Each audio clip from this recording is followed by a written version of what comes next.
Can you even hear me? You can, right? Okay, you can. So there's a lot of changes here. Brian, thank you so much for the super chat. Hey boss, I'm here to clean your wing. Thank you. Thank you for the wing cleaning. I appreciate it. There are a lot of changes. Sorry, my headphones are getting caught. My headphones are caught in something. Give me a second. There are a lot of changes. It's echoey. Okay, wait, give me a second. It's a bit of a thing. It's a bit of a thing because right now oh god. Did the camera move when I did that? I sound like I'm in a subway. Oh shit. I'm in a subway? Wait, what? Let me try to figure out why that's happening. Why is my camera not? Oh my god.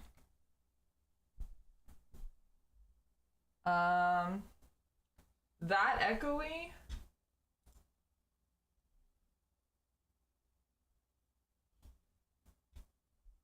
Is it that echoey?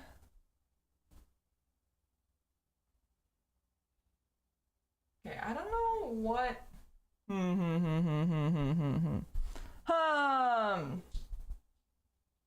Why?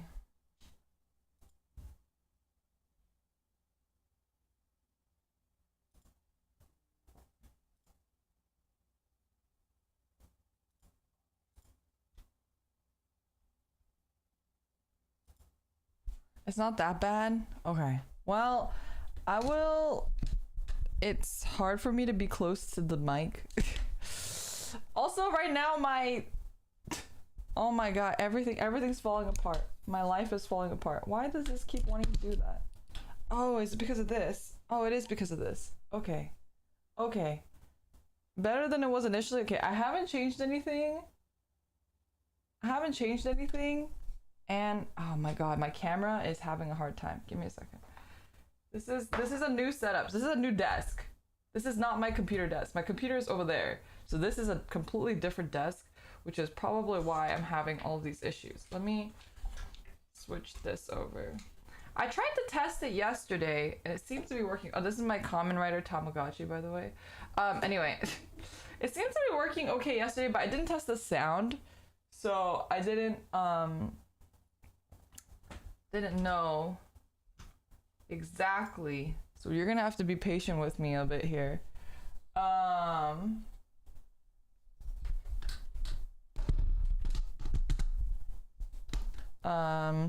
Is that better? I can't turn the mic arm. So basically what it is like I have everything on my other desk, right? But the issue is that there's a monitor arm going. So how do I have a paper? Maybe I can draw it for you guys. This is what happens when you have aphantasia.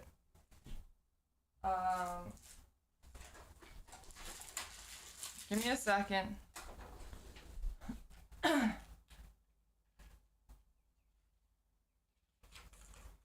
Okay, here's my...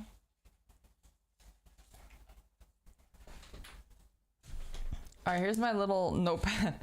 So basically what it looks like is right now I have like a table here and then I have a table here, right? And then this is me. I'm on the chair and my computer is over here. And I have like a monitor here. Hachimeno Cat, thank you so much for the super chat. Thank you for being an amazing hobbyist and love your model and hold to be like Kamen Rider too. Oh my god, I'm dead. I do love Kamen Rider. My Tamagotchi's dead. I had Forze on here a while ago, but I'm not very good at upkeeping Tamagotchis, but I do love Kamen Rider. Thank you so much for the super. Thank you for giving me your first super too. I really appreciate it. So right now I'm like facing this way, right? But the issue is that my other monitor is normally here, but now it's on this mic arm. So the mic arm swivels out like this, so it's like here, and so I'm like talking here, right? And then the camera is on an arm like this, right? And then there's like my mic. My mic is normally on an arm. Normally normally my mic is on an arm here and it goes like this, and it has here, and I'm like sitting here and I'm looking this way and I could talk into the mic. But right now I have the mic swiveled this way, right? Like here. But the mic arm doesn't like to bend properly this way. So right now it's going like this into my body, because the camera has to be here and then the monitor is like here, and it can't function properly because the monitor's here and the camera's here. Anyway, it's a whole thing. So the mic may sound a little janky. Also, I originally was using an audio interface with the Beacon. Initially, a long time ago, I was using the mic with the Go XLR. But the Go XLR is bad for recording like songs, like singing and stuff. So I decided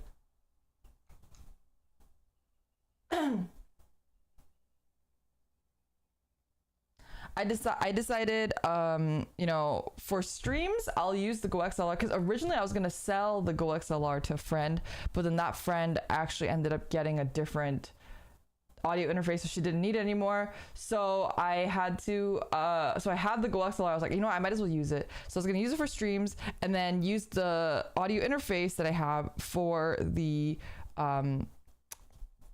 ASMR mic, so that I don't have to like keep swapping it out every single time, because it was kind of annoying that I had to swap it out every time. And so now I have both, but I am not used to all of the setup, because now I have a Beacon, a Go XLR, an audio interface, and I have like 2 mics. It's just, there's just a lot going on right now. There's a lot going on. Are you reading chat from your main monitor? So when I look this way, I'm looking at chat. I have chat on, I have it on my secondary monitor, which is like over here. So I'm sitting here, and that's my chat monitor. This monitor, my main, I mean, I guess I don't really have a main monitor. They're both like my main monitors. This monitor right now has like Discord open. there's Discord open on there. So yeah. Anyway. And so today, anyway, so I'm sorry for the scuff. It's a little crazy. The cables and stuff are also like not in like the greatest placement. I think the mic arm is like preventing my mouth from being you can see my mouth was like just gaping open this time, from being properly recognized. So I'm going to be changing up the stuff next time, or I'll try to like figure out a better way to do this. I don't really know what the best way is, honestly, right now.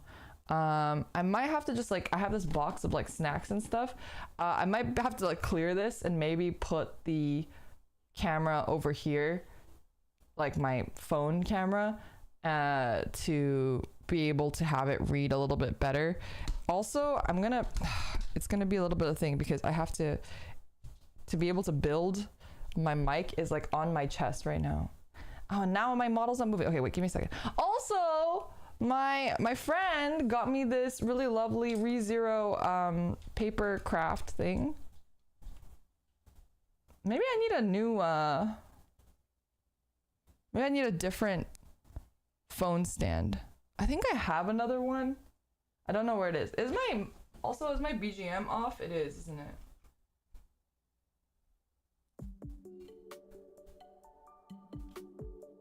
Okay, there we go.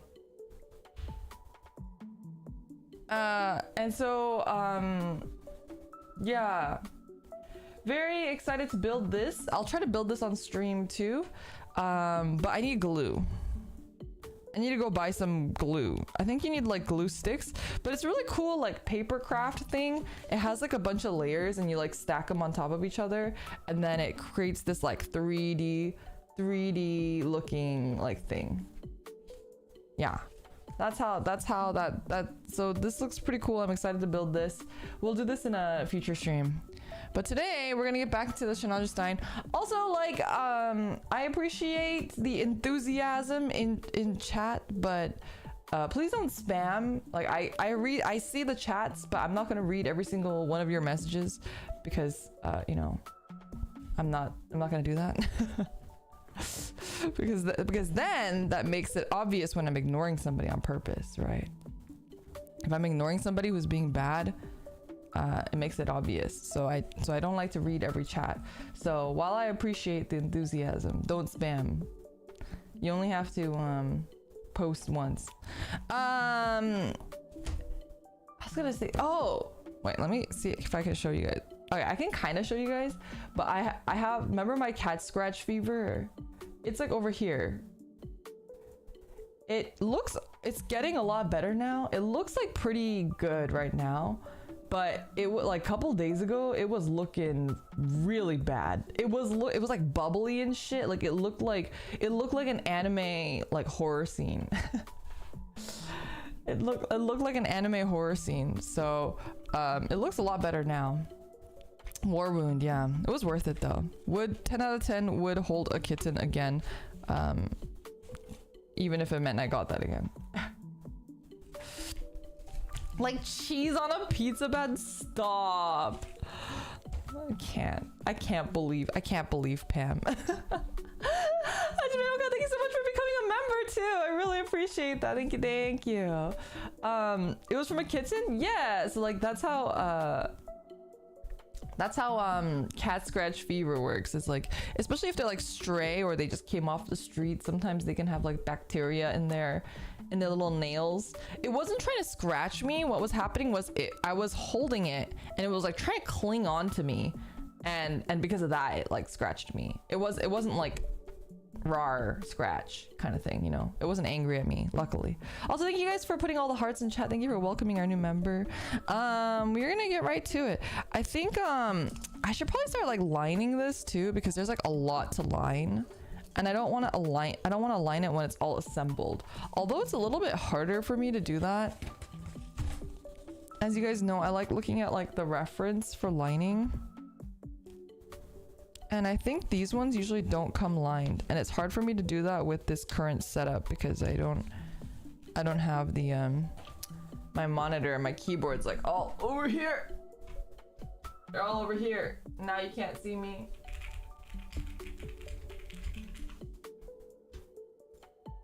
You can't see me, but I'm here, I promise.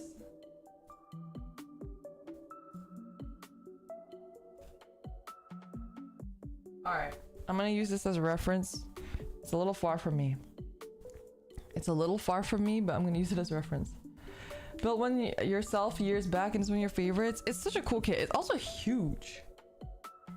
I don't know why. It feels so much bigger than my Curios. I don't know why that is. Okay, we're gonna fill in these bits.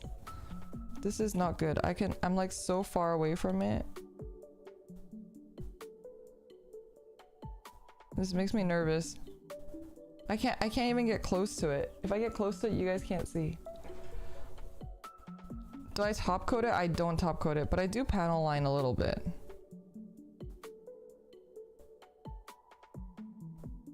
You might get into a Gunpla. It looks cool. It is very fun. Very addicting. Why am I into all these hobbies that cost so much money? That's the real question. Like I was looking at BT10 box sets for Vanguard yesterday. My hand was like shaking as I was like hovering over the like buy button. I was like, oh, I probably want to buy 3 boxes. But the real question is, can I afford to buy 3 boxes? Oh my god. Tragle is screaming outside my room. Tragle and Beagle have both been like obsessed with like sitting on my desk recently. I don't know why. Maybe it's because it's getting hotter and my desk is like cool, maybe. Sorry if you can't see. I can barely see. I'm coloring his armpits. What else is panel lined here? Sorry, I like to look at reference. I know Gunpla is freedom and you can panel line whatever the fuck you want, but I like to look at the reference of somebody else who's done it and copy their work because I'm not creative. Do you guys remember that I'm not creative meme? Whatever happened to that meme?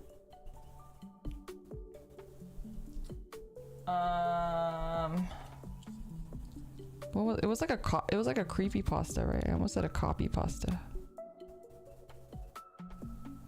What was that? What was that meme? It was like something about the color blue or something. Wait, you guys know what I'm talking about, right? You guys know what I'm talking about, right? Something about the color blue. It was like an old YouTube meme.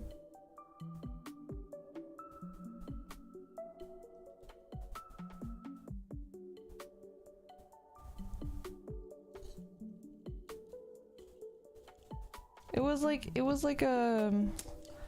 like something about the color blue, something about being creative. I think they were Muppets or something. They weren't Muppets, but like they were like fake Muppets.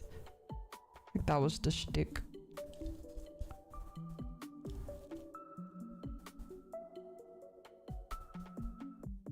The only thing I can think of is "Don't hug me, I'm scared." Oh, is that what it is? But I don't. What do you guys remember? There was something about being creative. Or something about the color blue.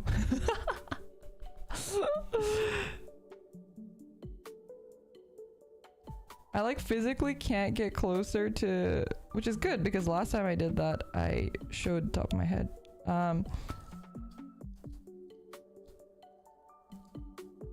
we go. Oh, something about creative color. Oh, it was green. Green's not a creative color. That's what it is. That's what it is. Gotcha. Something like that. Those were good times. Simpler times.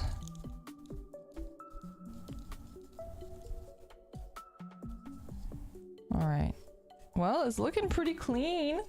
So this is lined and this is not lined. So if you guys are curious about like what the difference panel lining makes, is that it's like little things like this is normally not in color or like not in you know, doesn't have the black bits in it, but it adds a little bit of contrast. And yeah, like you can see the arms here, these two dots, actually they are not colored normally. So these are kind of like, if you guys are curious what it does exactly, and the difference you can see right here. I think it looks much nicer. See, the thing about like panel lining though is I try not to get too crazy with it. I think I might line this one as well. I'm like looking at the reference. Line this one and then this one. So some of them you outline, for example, like this one is just outlined, right? And then these are like filled in. So it does make a big difference. But some people like it without the lining too. I just think it, yeah, I agree. It like adds a bit of detail that I like. But you're not gonna see it because I need to be really close to it. Yeah, like that. See? It's like a huge difference, right?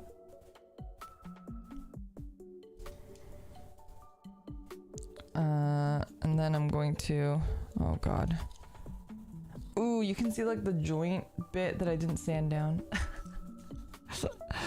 The joint bit that I didn't sand down. I'm not as detail oriented as Coconut is. I wish I was. I wish I cared more, but I don't. Highlighting is your enemy? Wait, highlighting? What do you highlight?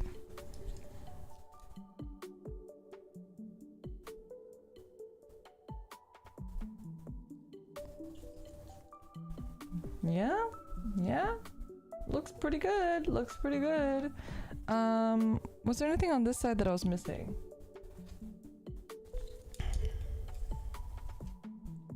Gotten that one. I'm looking at the reference.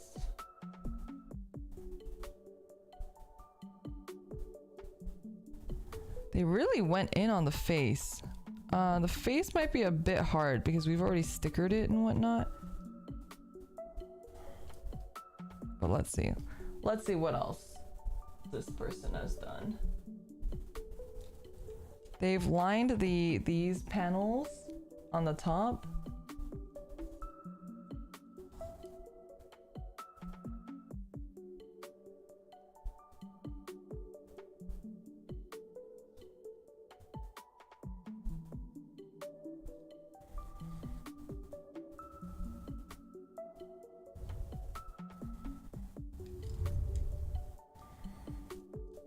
It's a little janky looking, but you can't really tell from far away. It looks pretty good from far away. We're going to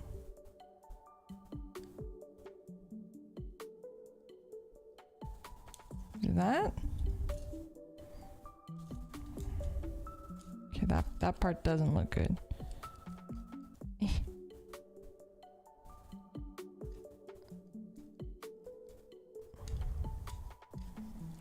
Okay, where's my thingy? Oh, sorry, I hit the mic. I hit the mic. Will I be attending Offkai? So if you guys haven't seen on the community tab, definitely check it out because I am asking about Offkai.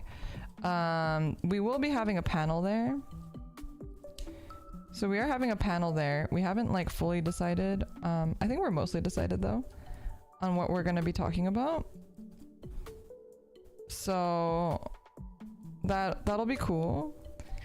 We don't have an official meet and greet, so basically what we're gonna do is the panel will be half a panel and half a meet and greet. So if you guys are interested in seeing us at the panel and saying hi or maybe asking some questions, we will be there.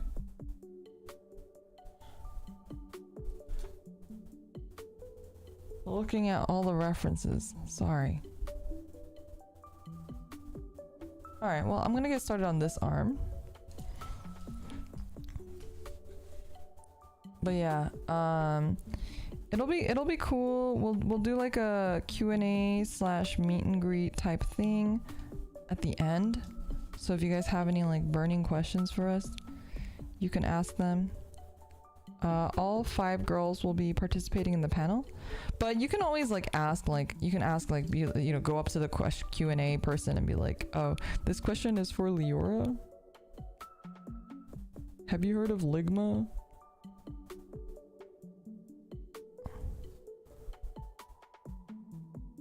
And then I'll tell you to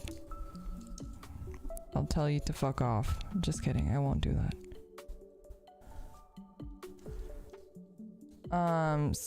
But that's how it's gonna be, and yeah, you can ask your questions to whichever VNU member you want to ask.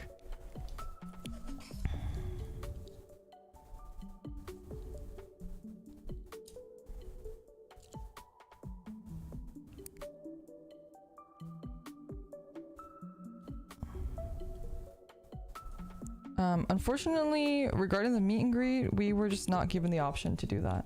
So they might have had already like a full list of meet and greet folks, which is why we were unable to get a spot. So I do apologize about that. I know a lot of you guys were hoping for an official meet and greet, but alas, it was not an option for us.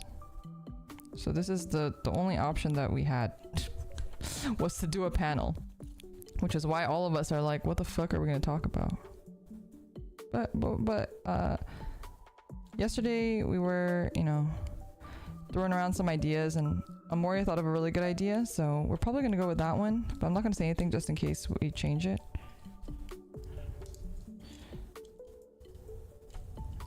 Amoria thought of a good idea, and I think she was inspired by some of what you guys said before, actually.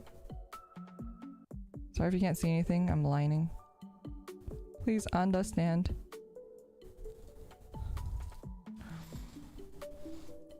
I know people were asking about like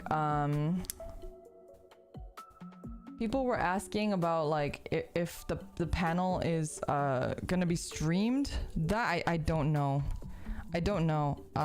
We probably will ask them, but I think we need to decide on what we're gonna do for our panel first before we ask them questions, because I think they're like waiting on us for some panel information. Oh, sorry.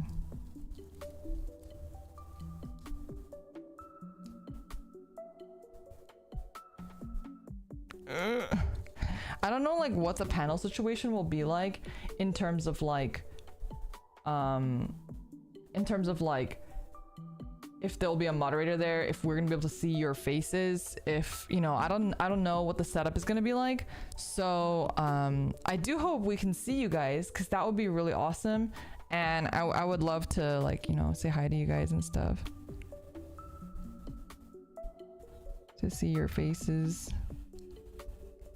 I think that was one of the most awesome things about Anime Impulse going with Oshi Live, was like when some of you guys would like come up to me and say hi, and even like seeing things like one of you guys was wearing a Gundam shirt. Cubile. Oh, you guys gave me shit for saying Quibbly. It's not Quibbly. Cubile. Whatever. Yeah. It was like cool to see some Gundam fans. Cool to see you guys just like in person, you know. Always like, cause sometimes like, not to say that like you guys are not human, but sometimes it doesn't feel like real. It doesn't feel real cause it's just like a chat, right?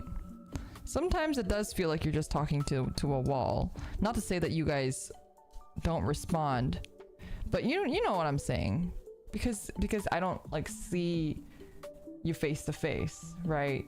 Yeah, you guys are just words on a screen, right? So sometimes it's a little bit difficult to make that sort of personal association. Chat is Petan. We all live in your imagination.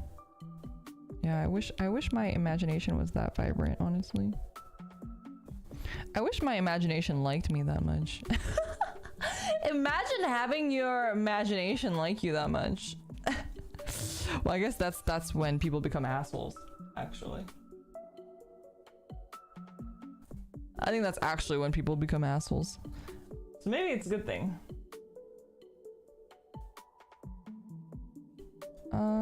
Okay, I'm gonna also line the bottom of this.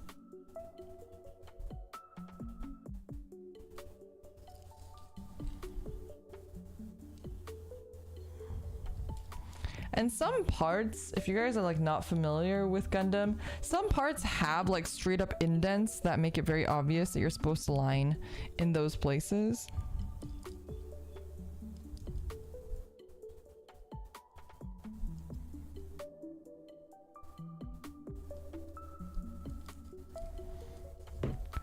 Like these sort of lines you can see. You never had an imaginary friend due to aphantasia? No, I thought that was like for crazy people.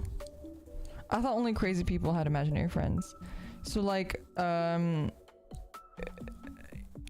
always thought that concept of, what was that show? The Imaginary Friends show? Blue's House of Imaginary Friends or whatever. I used to watch that show and I liked it, but I didn't really ever understand it. I just thought it was kind of like a made up concept, you know what I mean? It's your birthday, Zach. Happy birthday. Happy birthday to you. Happy birthday to you. Happy birthday. Happy birthday. Happy birthday to you. Happy birthday. I hope you're having a good birthday. Oh, yeah. A foster's home. The main character was Blue, right?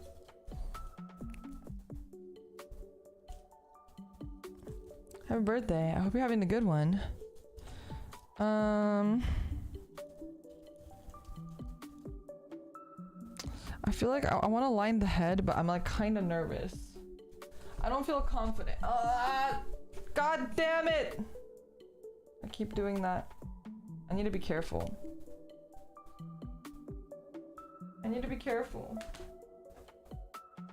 Wait, give me a second. My headphones are like tangled and everything.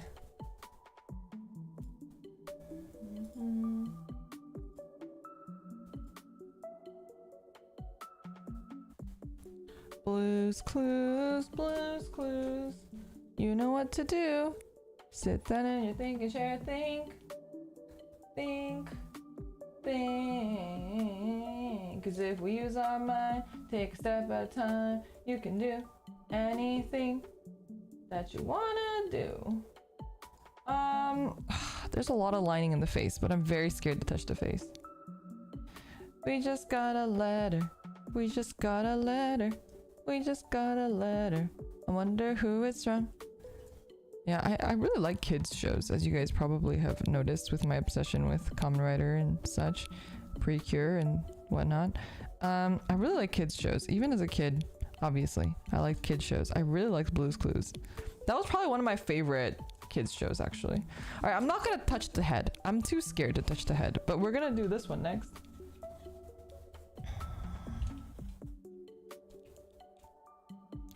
Which is why when Amoria was playing that game, Amanda's Playtime or whatever, that was pretty fucking scary. Because it was like Dora the Explorer-y type thing, except horror, right?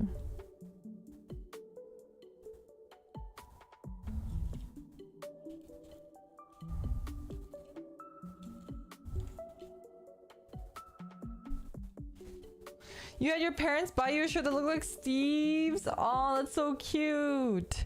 Too bad it's kind of an ugly shirt, but it's still cute.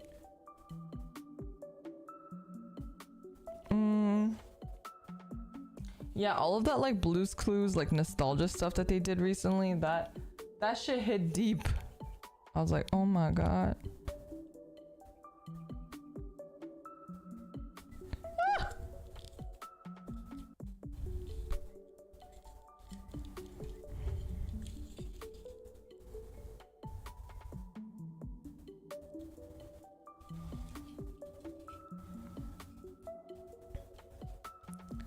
Yeah, Blue.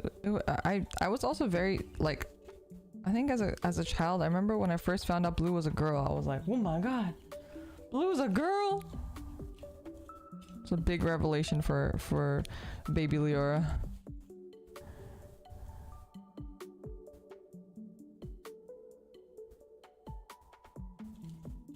Wait, Blue is a girl? Yeah, Blue's a girl. you guys didn't know. The pink dog, Magenta's a girl too. They're just friends. I'm pretty sure there was a pink one. Y'all are sexist motherfuckers. Y'all are sexist. You think just because you just think because she's blue and just because there's pink, there's a, you know, that they're blue, girl and boy? That's sexist. Huh?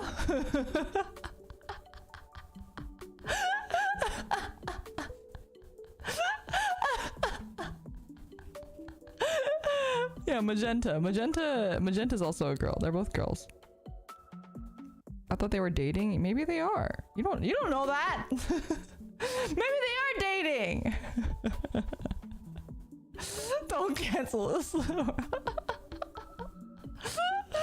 Clues was Yuri all along. Was there an episode where they confirmed this? Yeah, I think it's like Steve. I think Steve says like, "What is it, girl?" or something like that. It's a real thing where you go look it up. Blue's a girl. I don't remember when they confirmed it, but I remember when they confirmed it, blew my mind. I'm really surprised that you guys didn't know, because I thought I was the last to find out, sort of thing. But it makes me feel better that a lot of you guys still didn't know in this day and age, in the year of our Lord 2023, that you guys didn't know that Blue was a girl. That makes me feel a little bit better about myself. Kokone, you didn't watch Blue's Clues? I feel like Kokone, whatever you watched as a child was very different than what I watched as a child. Wiki does say she's a girl. She's a girl. I'm telling you. I'm telling you. All right, N. Where my guy N at? B E K G I F H. Oh, N is up here. Yeah, Blue's a girl. The original Yuri. The original Yuri. Wait, did I already build the legs? Oh, I have some. Okay, I have some feet. I have some feet. Did I build the legs or did I just build the feet? Maybe I just built the feet.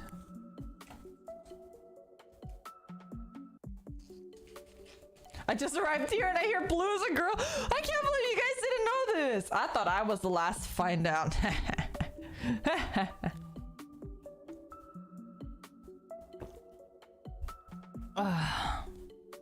Feels good. Feels good not being the last one to find out, honestly. Okay, so we have some feet here. We do have some feet. Maybe I stopped at the feet. N19. No, 19's not here either. We must have built... Oh, we have like the inner frame of the legs. Okay, okay. Ruined your childhood? What? Why is that ruining it, huh? What's wrong with Blue being a girl? Blue could be a girl. She can be whatever the fuck she wants. She's a dog.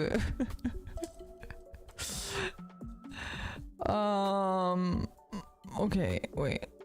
This way, and then H. I think this is where we stopped. Christ. Maybe I should have checked. I thought it would have been obvious where I stopped, but I guess I stopped in the middle of something. I think I almost got like heat stroke last time or something. I kind of vaguely remember.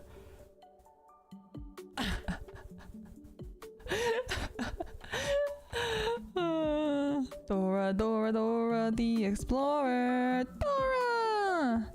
Hola, Dora. I also really liked Sagwa, the Chinese Siamese cat. Except I think the only Chinese I learned from Sagwa was from the opening song. 19 7-5 18 and N29. Okay, 18. This one's 18. The jalapeno, sagwa, shirota, jalapeno. That's like, so now when I meet people who speak Chinese, I'm like, I know, I can say like kokone shirota jalapeno, and they're like, oh, how do you know that? I'm like, sagwa. Sagwa, you're my best friend. Sagwa. Sagwa was so fucking cute. Sagwa was so cute. And her sister was a little brat, but she was so cute. Cute little brat. She had like the little orange neck thing. It was so cute. What channel was it on? It was on PBS. That was a PBS show.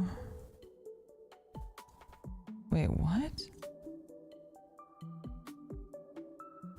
Oh, I see. This one goes here. And then we get 7-4, which is H. 21 and 20. H. 21 and 20. You guys didn't watch much PBS? I didn't have like cable. So like in the summer and winters, I would go to my grandma's house and she didn't have cable or internet. So I would literally take my PlayStation 2 on the plane. And I mentioned this, I would literally boot up Final Fantasy X-2 and rewatch the opening sequence over and over again because we didn't have YouTube back then. So that was my form of entertainment, was just rewatching the opening for Final Fantasy X-2 over and over and over again. That's why like when I hear like, what can I do for you? I hear like all the sound effects too in my head. Far beneath the hazy borders of my heart, I can feel a place. It's something like this. Every now and then I don't know what to do. Still I know that I can never hold back. All the things I've seen in those hazy dreams can't compare to what I'm seeing now. And then there's a part that goes, hey! It's like the guards. It's like Riku outwitting the guards. Everything feels so different that it brings me to my knees. And then she goes, yeah, and oh, I know the world of real emotion has surrounded you. I won't get burned. And then it's like Yuna, but then like has like a question mark above her head. YRP in position. That's like at the beginning. Get ready, girls. She has like the question mark because it's LeBlanc. Spoilers.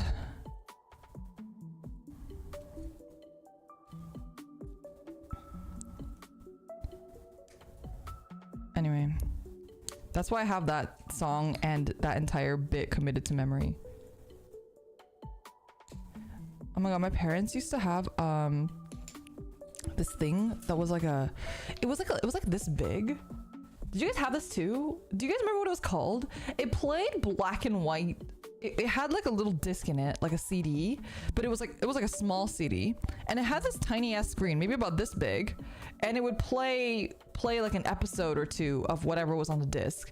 And I had that of SpongeBob, but we were like poor, so like we didn't have like a lot of them. It wasn't hit clips. It was like a silver thing that was it was like about this big. It was kind of like round at the bottom and like this at the top. It wasn't a mini DVD player because it only played the discs from that brand. I don't remember what it was called. We had those, so we would like watch those on like road trips and stuff, right? And I remember the episodes that we had, it was the imagination episode. So my sister and I committed that entire episode to memory at one point. It's actually insane, like how much of that episode we remembered. Like there's a part where they're like ice climbing or something. Man, I don't remember now, but back then I could recite the entire episode. Wait, how does this work? Why does the kneecap wants to... Oh, it's just this part. Whoa! Alright.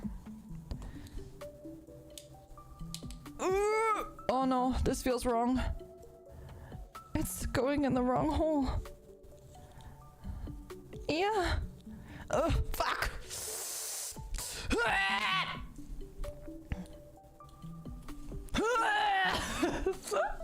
I can't get it out! Fuck! Okay. Wait, what? Why is it stuck here? Hello? Wait, no, this is the right one.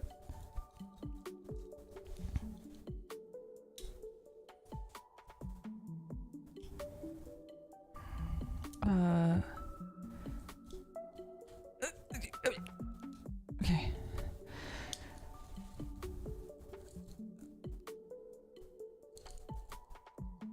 Oh.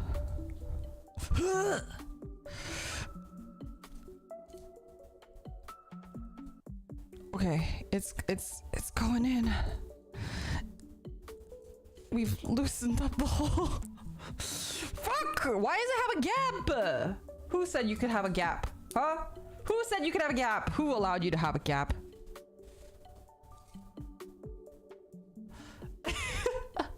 The thigh gap. Remember to always wear headphones during Lyra's Gunpla streams?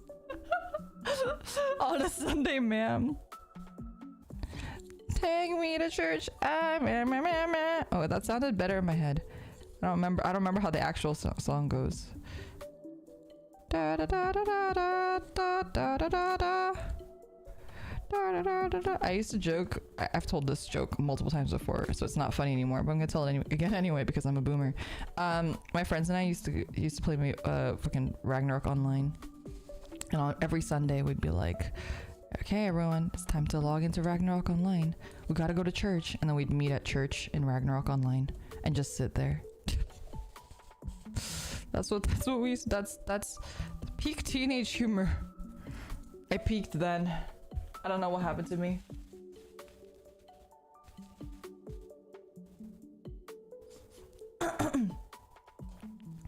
Oh, video now! Yes, it was a video now.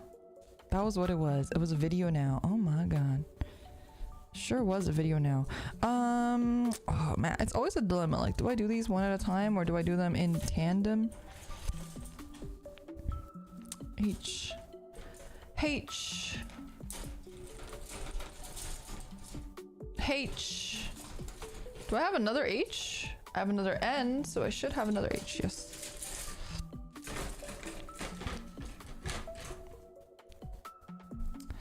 Uh, 21. 21.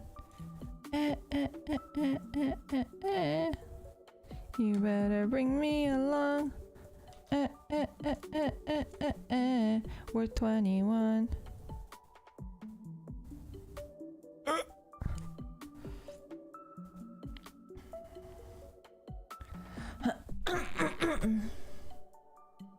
You got Welt and Clara on your first 40 rolls. You started an Asia account on Honkai Star Rail. Oh my god.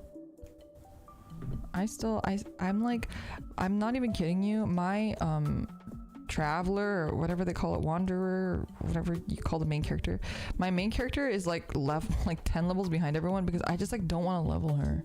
I don't want to like waste my mats leveling her. I just don't, because I know she's gonna be replaced very soon. But it's making it really hard for me to like beat stuff like the simulated room or whatever the fuck that thing's called. Hertas. What the fuck is this? There's like a piece of, there was like a crumb on my runner. How did I even get in there?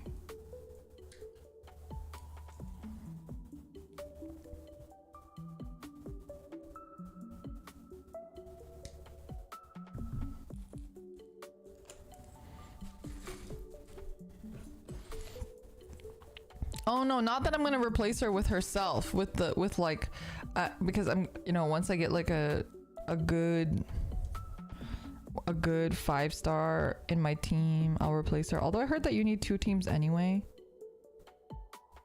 So maybe I should just, because you only get 2, there's only 2 tanks in the entire game, and I heard that your main character is kind of like the other tank. I think you guys told me that.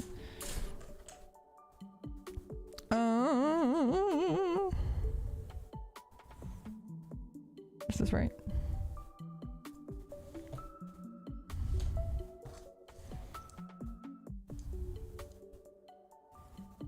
Is this right?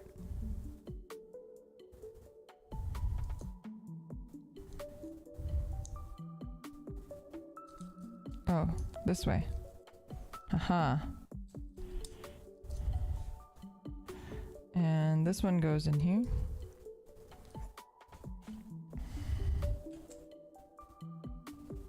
Oh, Clara's a tank too.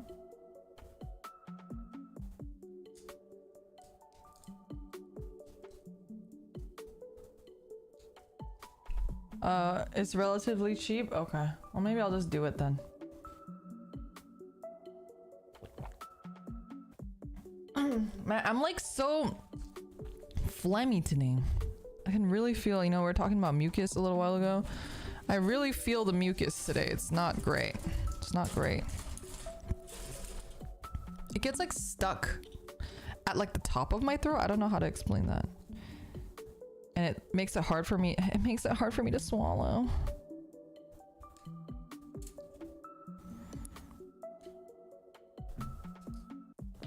Sure, thank you so much for the super chat. Hi, Lyra. I just got done building a 30-minute sister last night, and now I'm working on my new 172 scale MI-8 helicopter model. 30-minute sister? What is that? I would look it up if it wasn't such a pain in the ass to do that on this setup. That's the only downside about this setup, is that it's a bit of a pain in the ass to do anything on the actual computer. I have never once known peace in the stream. I don't know why you are surprised. You know, yesterday I made a lewd joke, and I think it went over Pam's head. Like, I don't think she understood that I was making a lewd joke. I don't even remember what lewd joke it was. But then I just like didn't say it. I think you guys caught it, but I didn't say anything because I was like, okay, well, I don't want to make it weird.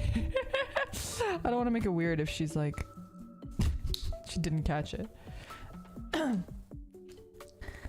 It's a waifu plamo. Oh man, I really wanted to build those, but they're just really expensive.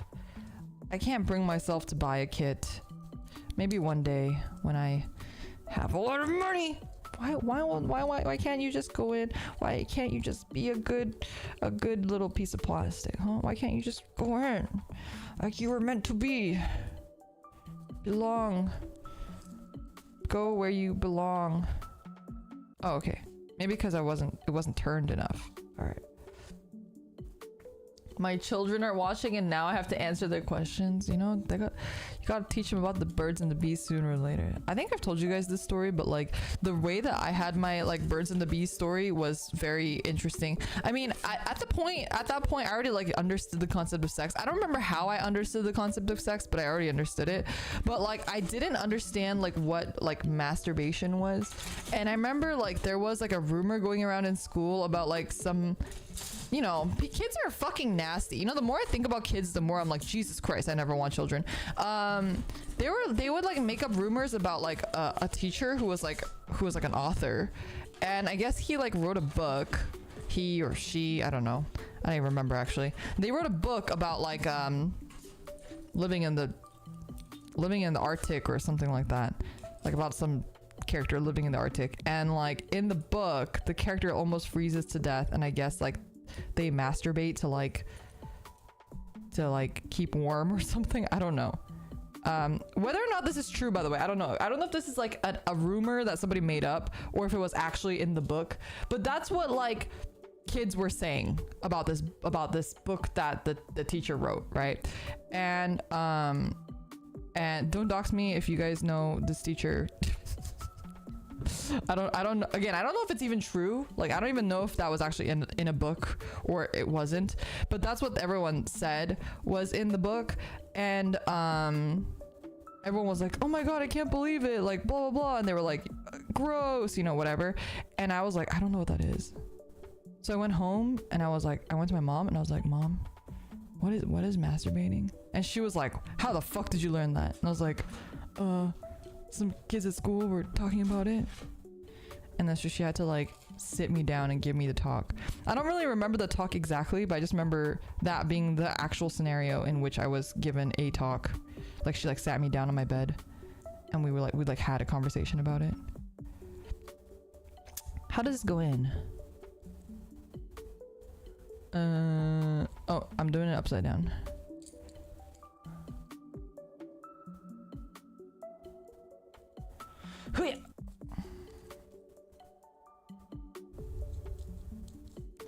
But yeah, I don't know. I'm sure people have like worse ways.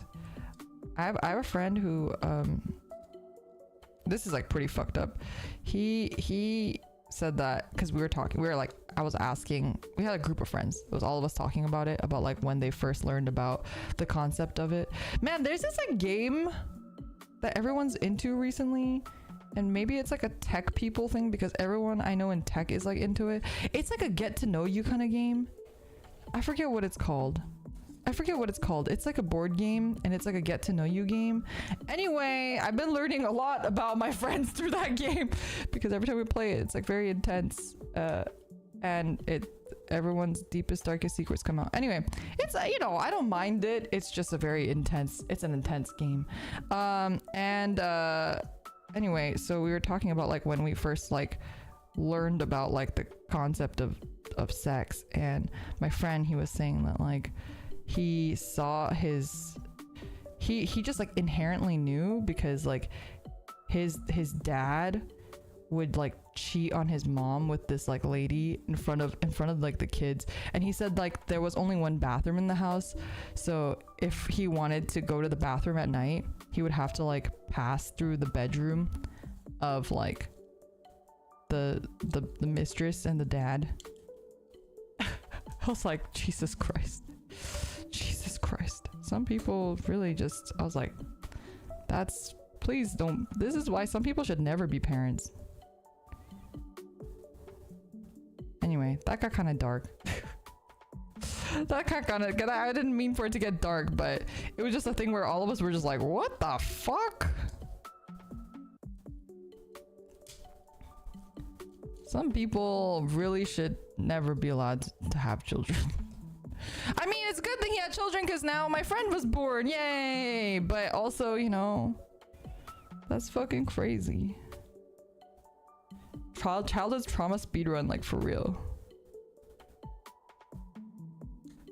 Anyway, some people, like, sometimes you hear stories like that and you're like, how are you not a crazy fucked up person? I mean, maybe he is. I mean, I know him, I'm friends with him, but I don't know him like that well, right? So maybe he is secretly a crazy fucked up person. But like, to me, he's pretty normal. Just like a normal guy. Seems like a normal guy, you know? You gotta have mental fortitude to not be crazy and fucked up after stuff like that.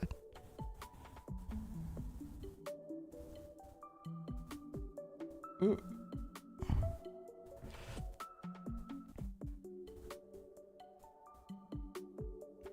Maybe he gets therapy on the side. Yeah, I hope so. I sure hope so. Needless to say, he does not have a good relationship with his father. Where does this go? Oh, here? Is that right? Wait, I think this is upside down. No, this is right. I think. Yeah, I think this is right. It's getting hot! It's getting hot in here. So hot. So take off all your clothes. Oh yeah, yeah, it's so hot. I wanna take my clothes off. It's gonna be hard for me to build Gundam in the summer. It's gonna be hard for me to build Gundam in the summer. This is just like, it's too much. I also am wearing like long pants just in case the camera like shifts over and exposes some bare thighs, which you guys do not deserve to see. Not because of any other reason, just purely because you guys don't deserve to see those, you know. For free? That's why I'm saying you don't get them. What do you mean? What do you mean, what do I mean? You know what I mean. Anyway, so I'm wearing long pants. You know, when I was doing the remote stream with Nova, she was wearing shorts. And on my screen, I saw her legs the entire time. They were very cute. She would like kick her feet and stuff. It was very cute. But I was like, man, I would be fucking terrified. Because my leg, you know, my thigh has my social security number stamped on it, so not stamped, tattooed, I should say. I did see it for free. It was very cute. It was very cute. Also, my nails, I've been trying to like grow them out a little bit because I'm gonna try to like paint them for the wedding. You know, I'm going to a wedding next week. And like with this nail, you can kind of see my nails are so brittle. I don't know if you can see it, but it's like, it's breaking. It's like breaking into the thing. I'm hoping that if I paint it, it'll like glue the nail back together. It won't, but it'll hold the nail together at least, so I don't have to cut it. But it is like, it is broken, like going into here. You're not a head with two floating hands? Actually, I am. But the horror of you guys finding that out because my camera moves is, I think it'd be a little too traumatic. We saw how you guys reacted to Blue being a girl, so I don't think you guys are ready for any sort of revelation beyond that, you know? I don't know if you guys are ready for the truth. Your nails are crazy brittle. Dude, it's same. I must be missing whatever the thing is for like healthy nails and hair, because like I said, my hair is also like very thin. I have very thin hair, very opposite of Kokone. So I feel like whatever that vitamin is, I've tried to like take like gummies and stuff, like vitamin gummies that are supposed to help with like hair and nail, but I don't know if I've ever really seen like a huge improvement, honestly. Hydration? I will have some water, thank you.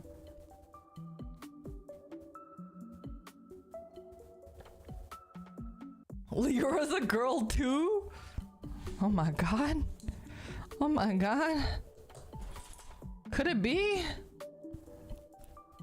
No, don't worry about it, chat. Don't be fooled.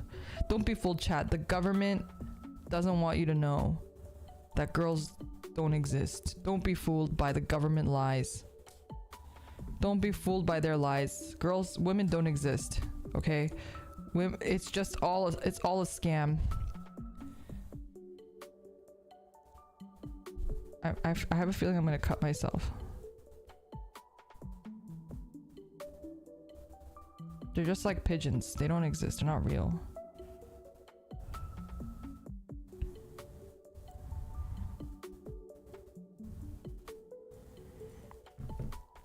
Eric, thank you so much for the super chat. Hydration and posture check. I will adjust my posture, although I think it's pretty good right now, all things considered. But thank you for the hydration and posture check. I hope everyone in chat also does a hydration and posture check.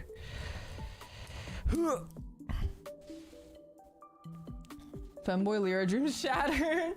Lyra's a femboy confirmed. Guy in real life. Yeah, exactly. Exactly. I'm a guy in real life.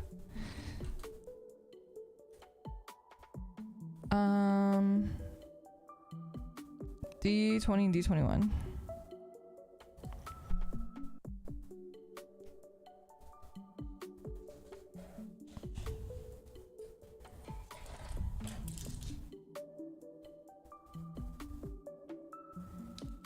Alright, this one, D20, goes on this side. Like this, I think.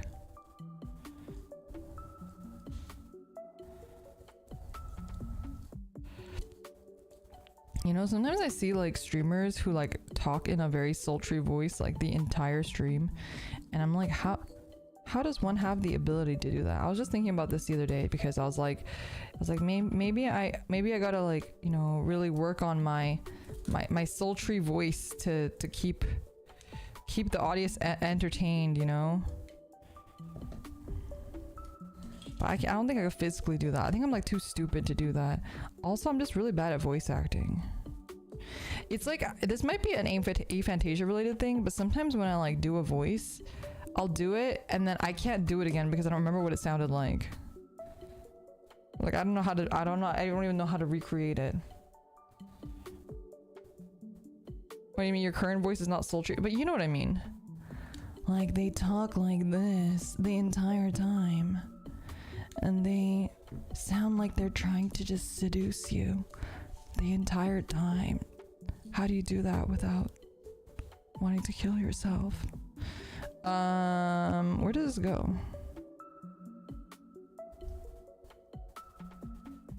Like this?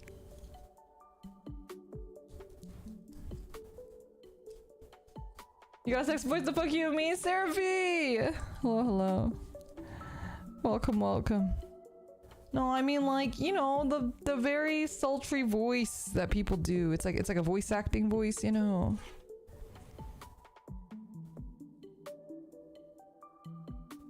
I don't know. I admire people's dedication and also their abilities, because I can't do that.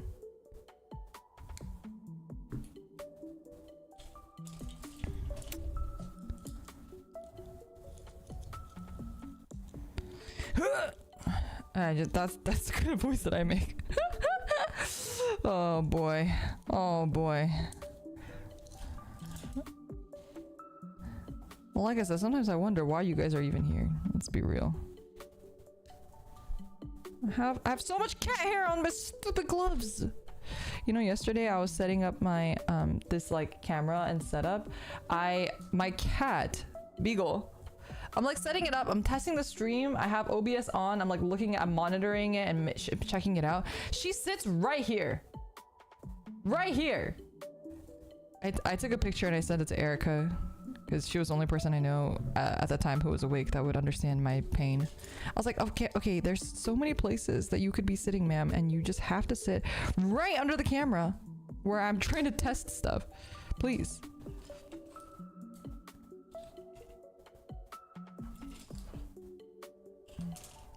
I want to see some Gundam building. Heck yeah. Heck yeah, heck yeah. Oh yeah. Oh, I should show you guys like my... there's like so many things I want to like show you guys on stream when I was doing a HANDCAM stream.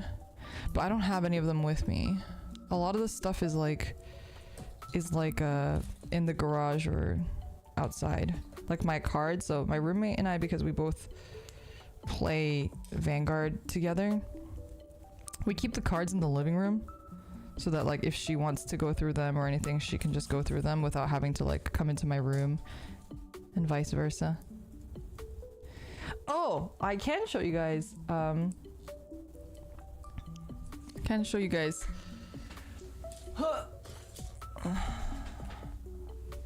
bought, you can see, I bought slime.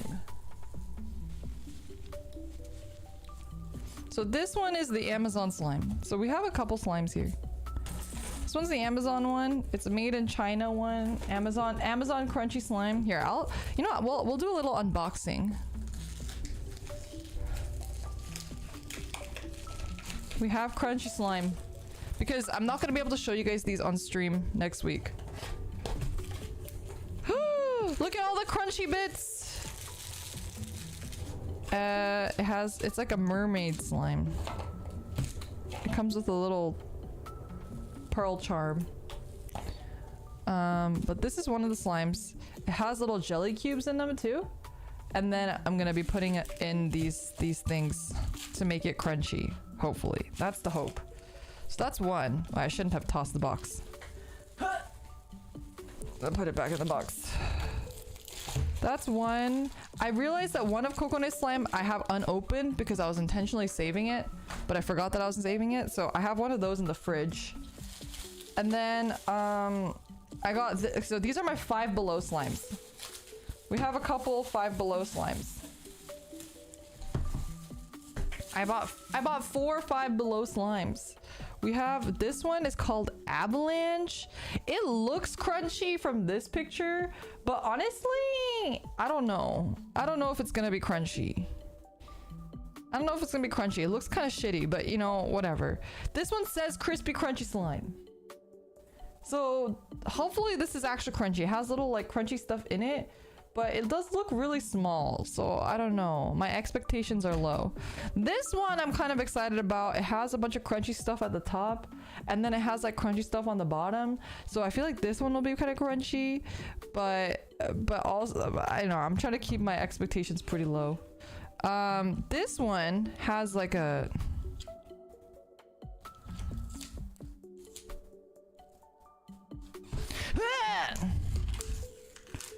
this one comes with one of these.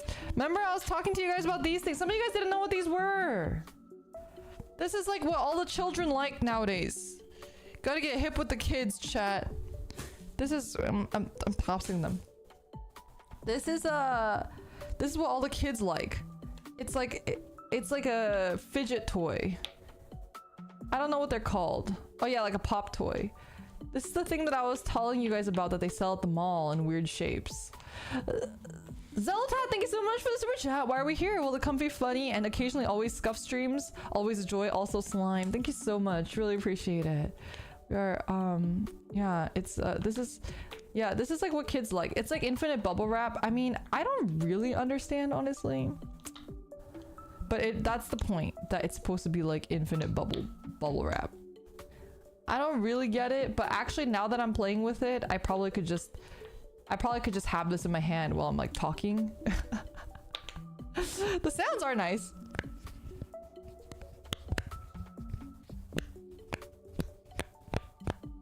It kind of sounds nice. It's more environmentally friendly than bubble wrap, so you know, we appreciate that.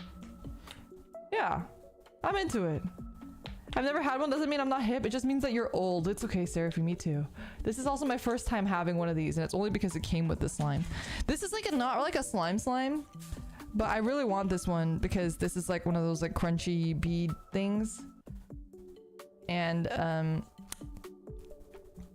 yeah, I'm excited to play with this one. I feel like this one will have really nice sounds too.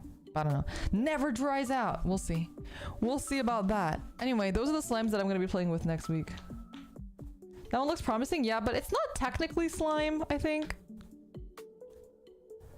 It's not technically slime. Anyway, that's what these things are. We're all old. We are all old. We are indeed. All right. Back to the Gunpla building. Why are you interested in the crunchy again? I don't know. It was just like a brainworm. I saw it on YouTube, and then I just had to have it. I was just like, I need the crunchy slime. I need the crunchy slime. They're all so pretty. It's really cool. Five Below is the goat now. Five Below goated for having Yu-Gi-Oh stuff and now slime stuff. If you guys didn't see my Gorilla stream where I was testing the ASMR mic. Ooh, that was bad. That's okay. I also have this guy. This guy's also from Five Below. So I haven't seen these in a while, but you know, I went to Five Below when they first released these and they didn't have them anymore, and then I went again and then they did have them. So yeah, if you guys like Yu-Gi-Oh, this is like a really cool I thought it was a really cool thing to get. It's crazy, like Five Below has like manga too. They have, when I went, they had Seven Deadly Sins and Fairy Tale and something else. I think it was like Attack on Titan or something. They have manga for $5. I mean, it says Five Below exclusive on the cover, which makes it a little bit less like collectible, but like that's so awesome. Like just being able to like have accessible manga for an affordable price, like that's a dream. Five Below sponsorship when? For real. Five Below, please sponsor me. I'll shill the fuck out of your store. I'm good at shilling things. Oh, speaking of which, the potential sponsor stream that we have soon, I'm so excited about it. I'm so excited, you guys. As I've told you guys already, it is TCG related. I'll be doing something with Nova for it. Five Below Nights at Freddy's. Did you guys see the trailer? The trailer actually looks legitimately scary. But then again, I'm just like, very scared of things very easily. Then again, I'm just a big scaredy cat, so.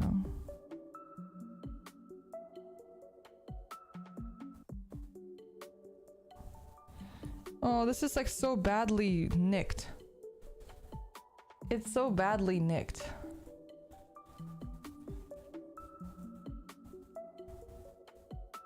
Seeing Liara play Pretend Raid Shadow Legends is fun, sounds fun. You know, like honestly, I can make anything fun, okay? I believe that is an ability that I have, okay? Especially mobile games, heck yeah. I'm all about mobile games. I am confident in my ability to make Raid Shadow Legends fun. It's like, the only thing that's missing is waifus, honestly. Honestly, if it had waifus, you know, I'd give it a fair shot. It's so nicked, but there's nothing I can do about it.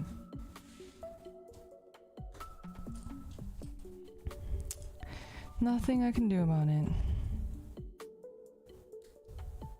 Just gotta be more careful.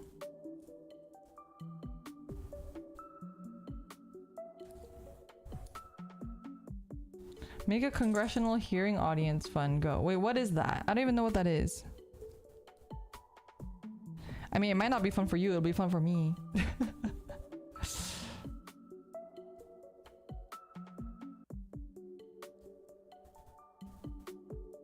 One of my favorite TikToks is this girl who's like, she like works in court. I don't know what she does exactly, but she reads like court transcripts. Oh, just like a congressional hearing. I see. Well, she reads the court transcripts and it's fucking hilarious. So I don't know if you guys have seen her. She's like she's on TikTok.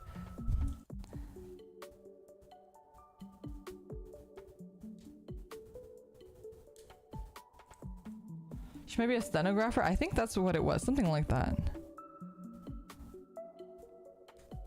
But it's really hilarious.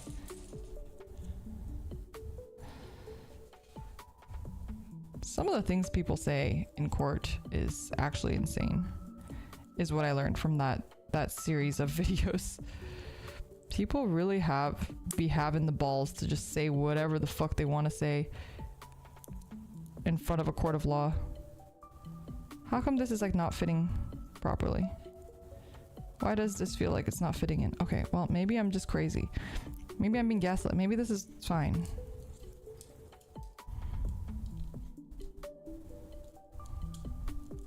Looks fine. Let's cut this one a little bit better, shall we?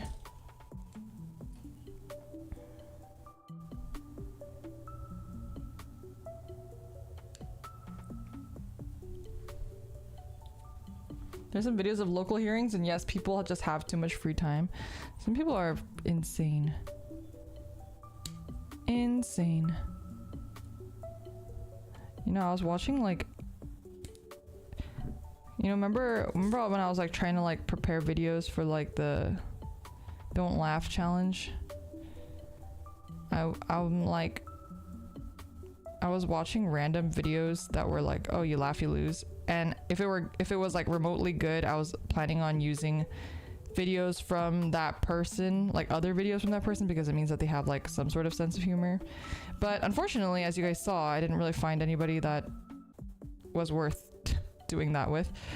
So I was watching a couple with my roommate before the stream, and we were both just like, what? Because there was one where it was like a court hearing one too. But it was like something about like someone who like, you know, was trying to sue for defamation, and then like the person like never showed up to court or something like that. And I was like, we were talking about like, do you get fined if that happens? Like if someone like was suing me. I broke it. I broke it and I don't know where it is. Give me a second.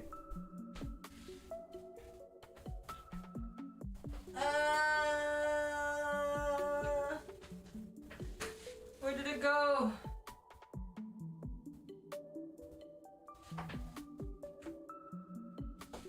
Oh, I found it. I found it, but I broke it. But that's okay. I think it'll still hold on.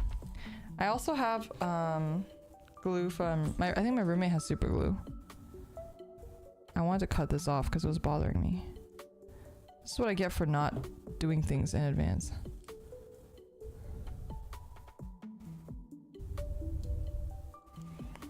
Alright. Yeah, it'll stay on. It's on pretty strong. It's on pretty strong. It's a little loose here. Like this will move. But it's not the end of the world. It's fine. The good thing about like me building Gundams is that I don't play with them. I pose them once and I never touch them again. So I don't really, if they have little broken bits and bobs, like it's usually not that big of a deal as long as I can't tell when I'm looking at it. I don't mind.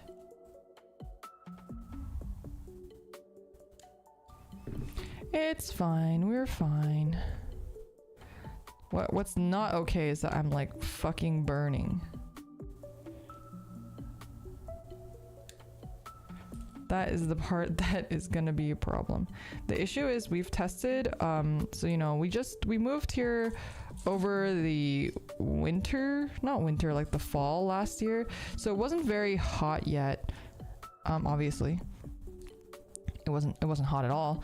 And when we kind of tested our AC for the first time recently, I have a feeling that AC doesn't really work in my room. Zen says, thank you so much for the super chat, putting all the finishing touches in my Gemini 01 and the Assault plus High Mobility expansion packs. Good luck on your Sinanju Stein call. Thank you so much. Good luck on your build as well. If you know, build anything during the stream, feel free to share it on Twitter with the Lyra Live hashtag. I love seeing what you guys are building, so would love to see it as well. It's like weird because I like tried to feel the air that's coming in from the vent, and there is air coming in. It's just not as strong as like the rest of the house. Does that make sense? Is that like possible? I don't know shit about air conditioning units. So it's like central air, which is one of the reasons why we moved here actually, because I wanted central air because it was too loud for me to turn on the air conditioning at my old apartment. So this apartment has central air.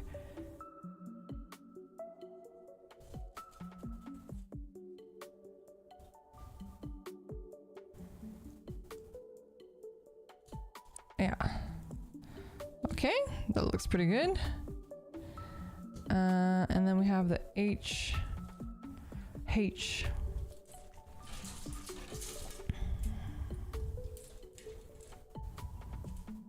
Oh no, they're not here yet. We're at A.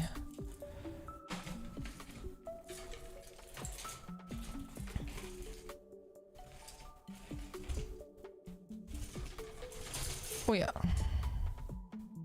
We had that problem in our house. We had a tear in our duct that leaked before some rooms. Oh, maybe I do need to get it checked out then. Maybe I do need to let my landlord know. It's just a little annoying because anytime we like call our property manager about our place, it takes them fucking forever to get anything done. And like half the time I think they just like don't want to do it. Like, I get it, but also, like, bro, you're probably making so much money. Like, please, just... Like, we're good tenants. We're just two girls. We're not causing any trouble. You know? My old landlord was really great. I missed her a lot. She was really, really nice. She lived on the property and like anytime we had an issue, it was like she just got it done like right away. She was super nice and always was like looking out for us and stuff. She during COVID, she like got worried about us because you know it's just like two girls living by themselves at a, I mean my roommate's boyfriend's here a lot, but you know before, because he was living kind of far away before. Before it was just the two of us, she bought us both like pepper spray. She was like worried about us. She's like, oh, you guys gotta be careful, people are crazy. So she bought us pepper spray and she like really took care of us.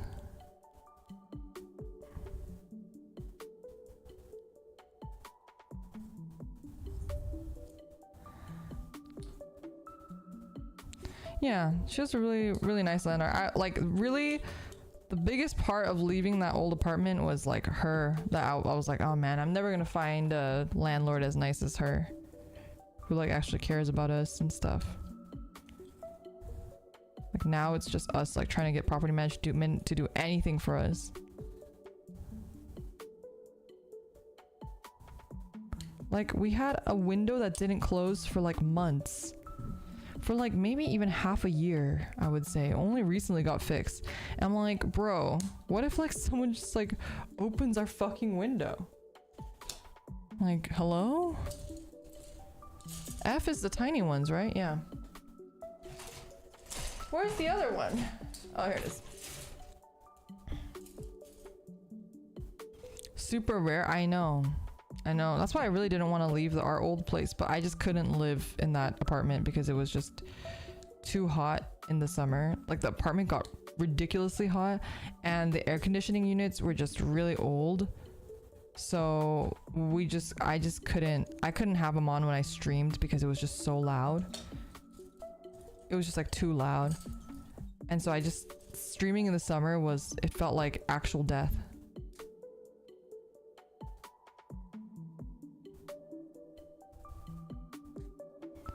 So now I can, well, the goal was that I could stream in the summer, but not yet, apparently, not yet. I think I do need to get the AC probably checked out because, yeah, my room doesn't get, all the other rooms do. I did this wrong. I did this wrong.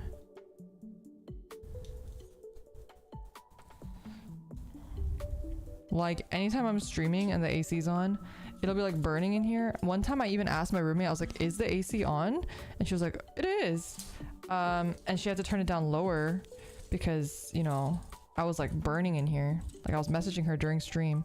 And then I like went outside and it was like fucking freezing. It was like the Antarctic outside. And my room is like just the chamber of death. It's just like an oven in here by itself. Nobody else was having that problem except for me. Steal my roommate's room? Actually, like, I think I'm in a good spot because my roommate's room, like, mine is more like on the inside, so my roommate's room faces the outside a little bit more. I'd be worried about like people seeing me stream. Not that I would like keep the windows open, but I do like to like open the windows occasionally. Her room faces the outside, and mine's more of like the inside of the complex. Put a fan through the hallway. Well, so the thing is, if I leave the door open and the air conditioning's on, it is fine. It's just a problem when I'm streaming because I can't do that. Especially with the gun plus streams, I can't do that because the cats will come in. I had to like kick them out of my room before I started streaming earlier.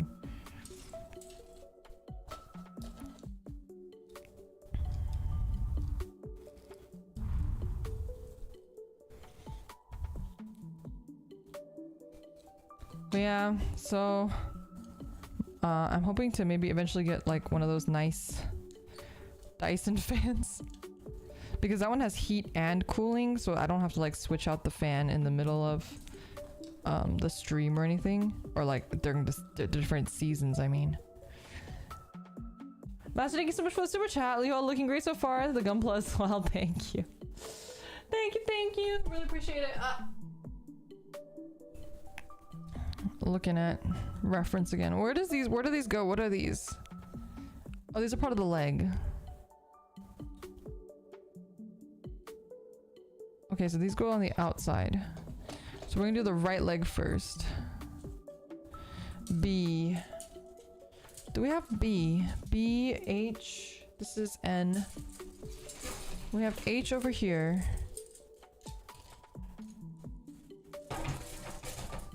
What does B look like?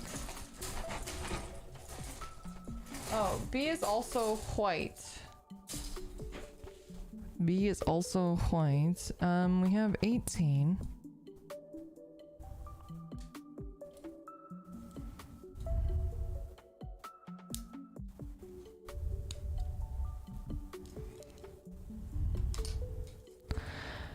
And H30.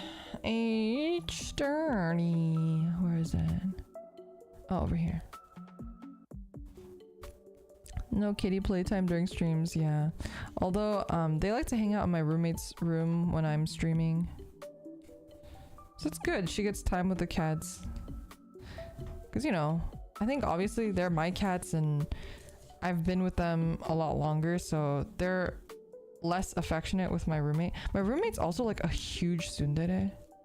Not to me, but like generally she is. Like to her boyfriend and also like to some of her other friends, she's like very soon. So she's also soon to my cats. And my cats do not quite understand that. What is this? N? Now we gotta go back to N. N30 and 26.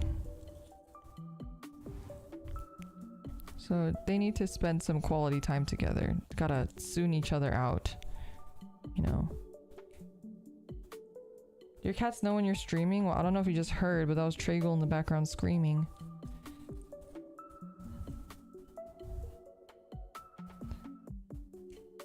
I think they just know because that's the only time I close my door. When I'm like streaming or recording something is when I close my door. Otherwise I have my door open.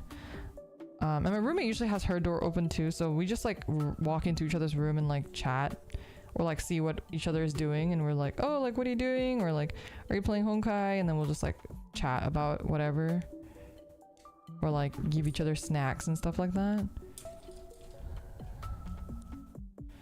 So I like to keep my room door open.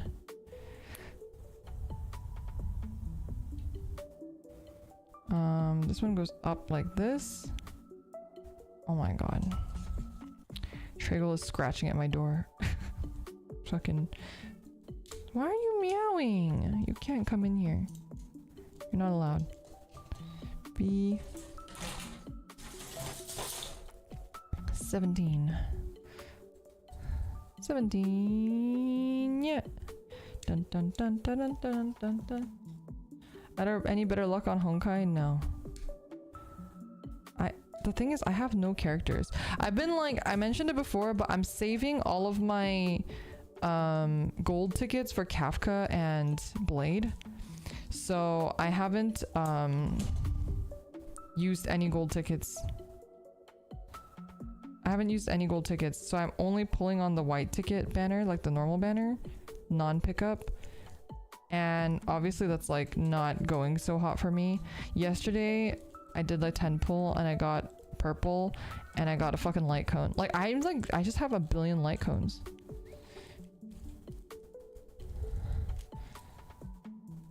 I hear Triggle just meowing to death. Master, thank you so much for the super chat. Are you making a tool that lets one put their name picture on the Play New badge for your fan site? Anything else that goes on in job title? No, I just put like the name. Wait, I can show you mine. Wait. Mine is like very simple. Oh. This is what mine looked like. That's all I put on there.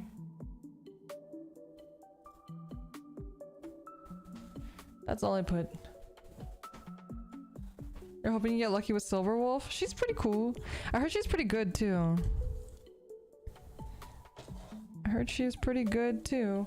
Let me look at my reference. Give me a second.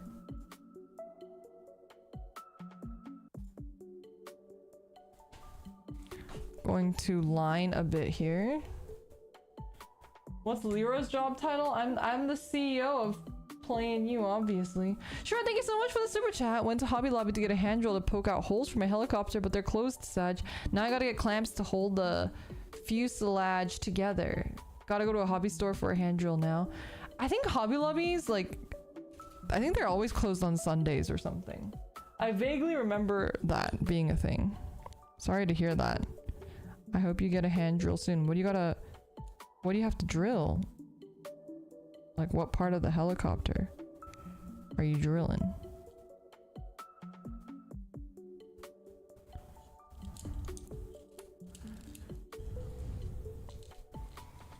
Do you have to like drill the holes or something yourself?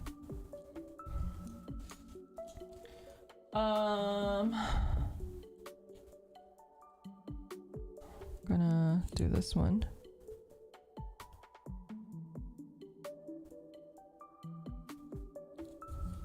And then do this side. See, not being detail oriented is biting me now, because now I see issues and I'm like, ooh, I want to cut it, but it's a lot more precarious to cut. Okay, you can't see it, but I'm doing stuff.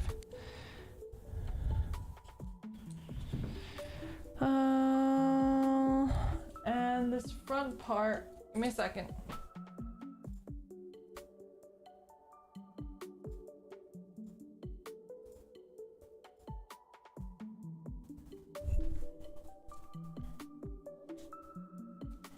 Okay, I'm gonna line this as well.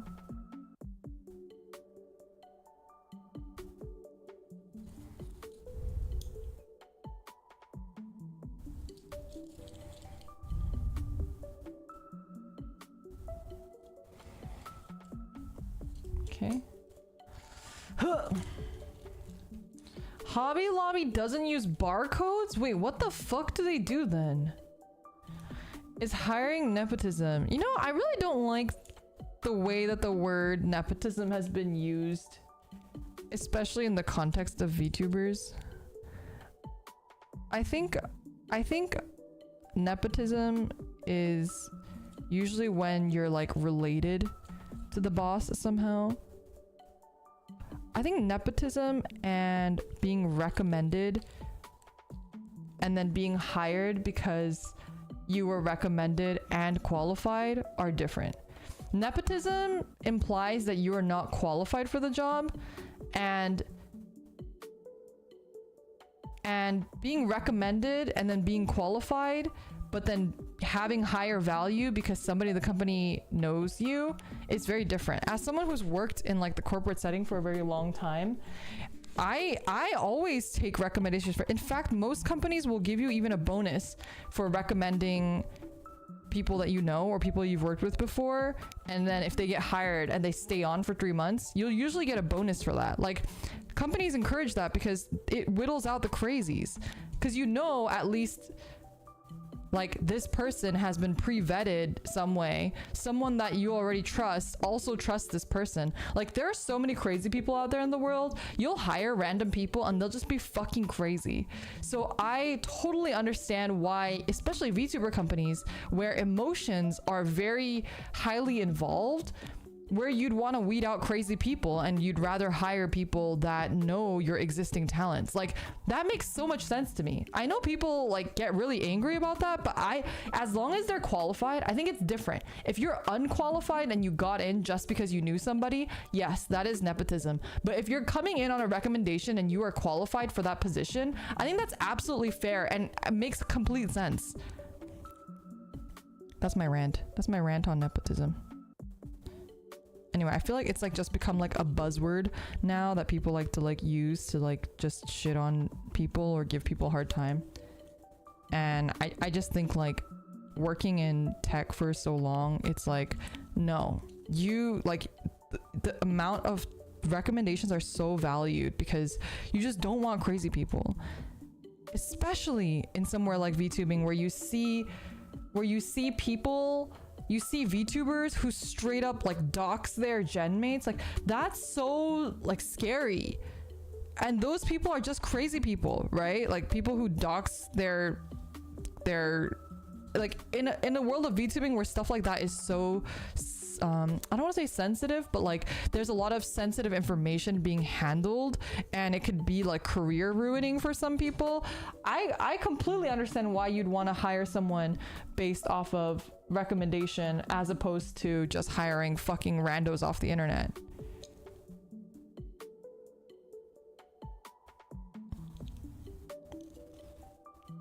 And people do like really, you know, a lot of VTuber companies do really intensive background checks, but even then you can only catch what you can catch, right? You can't catch everything.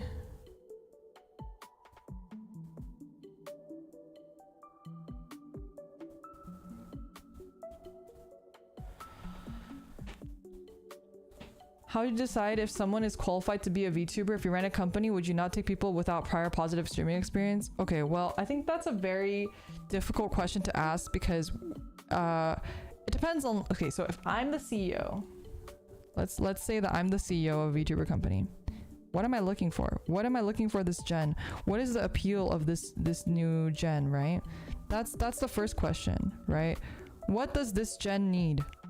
And obviously each character, so say it's a company that already has the characters made, you're obviously looking for people who fit the model, right? You fit the model and they have a voice that generally fits the model. Doesn't have to fit it to 100%, but generally it's not completely like totally off or anything, right? So that's like the first criteria. Then the second criteria is, yeah, if they have streaming experience, that helps you a ton, because if you have people who don't have streaming experience, you have to literally teach them everything. If you're a small company with just a couple of workers, how are you going to teach someone how to stream? How are you going to teach someone how to ban people on YouTube? How are you going to teach someone how to give moderator access? Like, I actually don't even think Lofi knows how to give moderator access to, like, if another streamer comes into her stream and says hi. Like, it really depends on like what your like resources are. If you have the resources to train people, yeah, sure, you can do that, but there's a lot more that like goes into it than just teaching someone how to stream, right? You have to also teach someone how to deal with trolls, teach someone how to deal with like the negative things that come with streaming. So it just kind of depends on where you are in your company's like lifeline and resources in order for you to hire somebody who has experience or not. If you are like a brand new company, never ran a company before, never had VTubers before, I would definitely recommend hiring people who already know what they're doing, because you're not going to know what you're doing as a CEO unless you've streamed before, which a lot of CEOs haven't. So it's important to have a good foundation of a gen that actually like knows how to stream and hold their own before you hire people that don't know how to do anything, because then at least the older gen can help them too, and you can learn from that experience too, right? But I don't think that is a required qualification.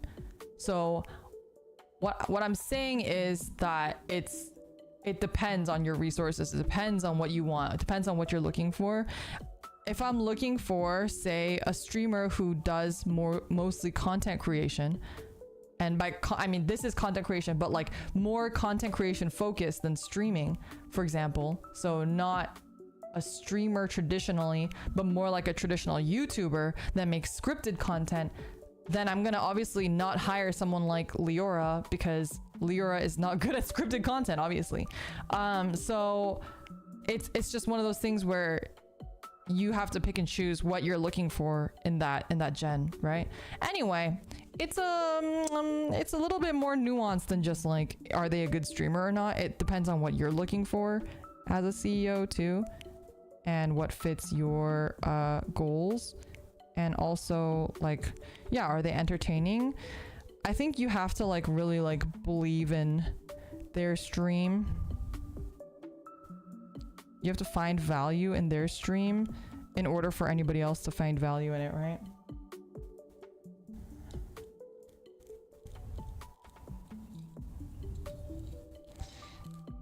Like the issue that a lot of people come across is that like they'll hire these streamers that are really great at streaming, but like they personally don't understand the appeal of that streamer, so then they have no idea how to market them, which is like completely fair. But it's also completely unfair to that streamer, because now that streamer is like stuck at a company that doesn't know how to utilize them.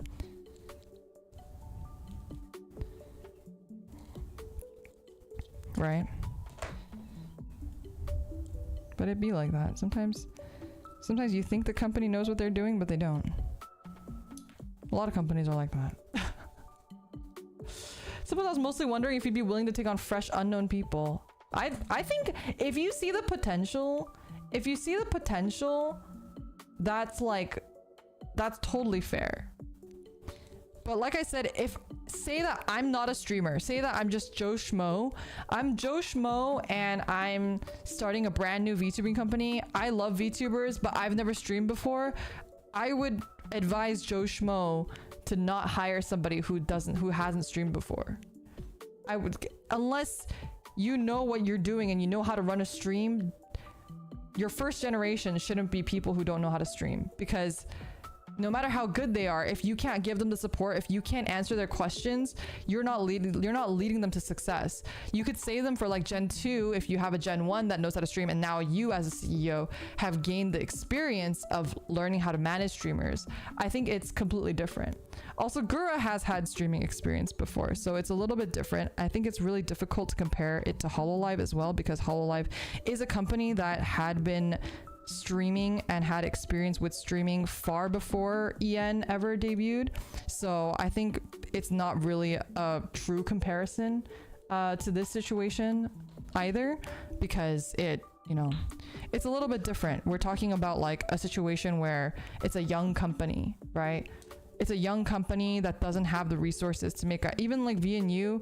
We're like, I wouldn't say we're a young company. Our company has been around for a long time, but as about VTubers, they don't really know very much. So we still don't have a lot of guidelines that we should have.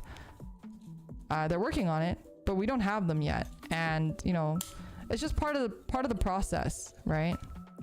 And eventually we will have them, but right now, like, there's a lot of like general outlines or resources that we just don't have, because we don't have the manpower to deal with that. We're busy trying to grow and trying to make sure that people's salaries are getting paid and stuff. So eventually, when there's more time for them to kind of make those things, it'll be great. But until then,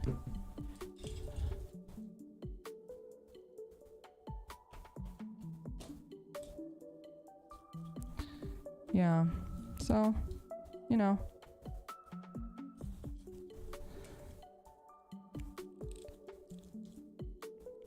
I don't know. I think it's just really different depending on what sort of resources you have. The answer is very different. What your experience, personal experiences, what resources you have. I think those are all really important factors to that answer to that question.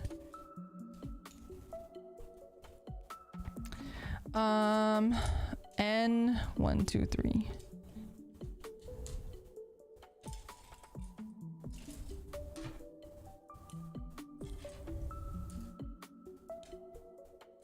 But yeah, I mean, I don't think it's like there's no right or wrong answer in terms of like, it's not like black and white, right? When you're talking about what VTubers will be successful or what makes a good streamer, it really depends on the circumstances and what you're looking for too. And what you as a company, what your vision is and what your goal is. Because obviously somewhere like Nijisanji, their vision and goal is not going to be the same as somewhere like Hololive, right? Like, yeah, both of their goals is like to make money ultimately, sure. But Hololive obviously has like a more of like a quote unquote idol vision, right? Whereas I think Nijisanji is a little bit more on the entertainer vision side. So it depends on your company's vision and what you as a company want to achieve. And sometimes companies don't have a vision and it's a problem. Cough, cough. Happens, but what can you do? Okay. But I think having a vision is really important.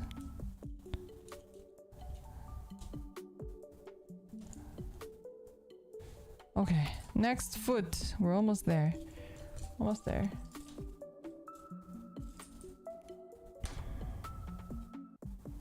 Age 30.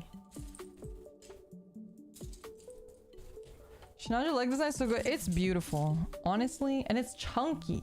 Look at this chunky boy. It's like the size of my hand. That is a big guy. Got a big guy over here. Age 30. Are you gonna panel line and top coat it? I've been panel lining as I'm going. I probably will not top coat it though. I just don't have top coat. Maybe one day I will. I can't, I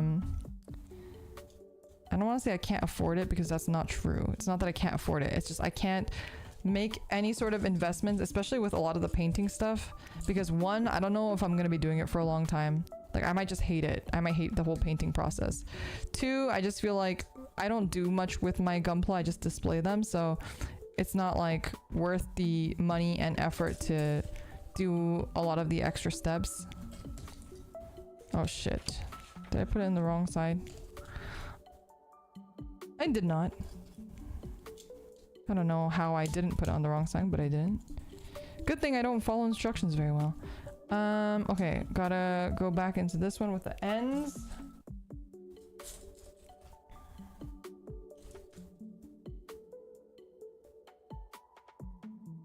Is this one I already used? Wait, what is it? N30? And... wait, how come both are used already? 26? Am I crazy? Oh no, that was H. Oh my god, give me a heart attack. 30 and 26. Anyway, I just think like in general, there's just in this world, in this vast wide world, there's never a right or wrong. Like if you ask me, do you think it's good to hire streamers without experience? Like it really just depends, right? There's no yes or no. That being said, do I think there's potential in people who have never had streaming experience? Hell yeah, of course. Of course, and that's been proven many times over and over again. But there's also a risk, right? A lot of people like don't know what they're getting into with streaming if they've never done it before. I think that's like a big issue, is a lot of people think that like they see streamers and they're just like, oh, that seems easy, that seems fun, I could totally do it. And then like year one, they're just like, they're in the pits. Their stream's not like, I think every streamer goes through an experience of like their streams just doing really fucking poorly, or getting to that point where you've done so well but all of a sudden your numbers start dropping, and the mental the things that do to your mental is really intense. And I think once you've experienced that once, in the future it's a little bit easier to handle. I'm not saying it ever goes away, but I do think it's like it's like one of those things where, you know, if you're experiencing that for the first time and you're feeling really frustrated with your content and you're feeling like no one likes you and you're feeling like you're a bad streamer, like I've experienced that many times before. And obviously it's like not a secret, this is not my first time streaming, right? You guys all know that. I've streamed for a little while before this, and I would definitely had a lot of those kind of experiences where I felt I struggled a lot. I watched my numbers just like tank. Not that I had numbers to begin with, but even like the small numbers I had, I watched tank. I know you guys like mentioned like Sora's 14 nights, but like that was me. It's like insane to me to think that there's like 140 of you guys here, because like I really came from like having like 10 people, and then my number would say 30 because there were like 20 people that I knew also watching my streams. Like 20 people that like I just knew in real life that like were supporting me.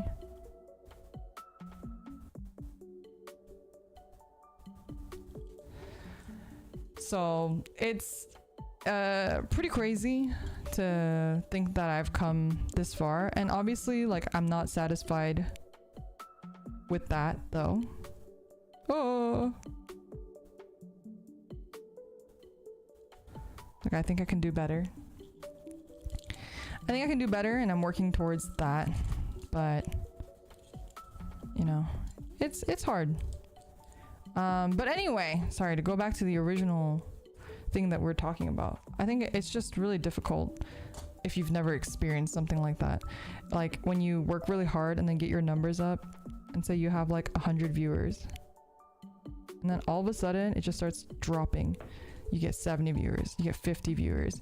If you've been, it's so much harder to be in a position where you are at the top already and you're falling than it is to be in a position where you're on the ground and you're going up. Obviously, right? So people who are really successful early on, it's a million times harder, right? Because it's like some people will start and they'll blow the fuck up. Their debut stream, they'll have 5,000 people there. 5,000 people. And then it's just all of a sudden, day by day, it just starts dropping. Just goes down and down. Like the things that'll do to your mental is actually insane. The toll that'll take on you mentally.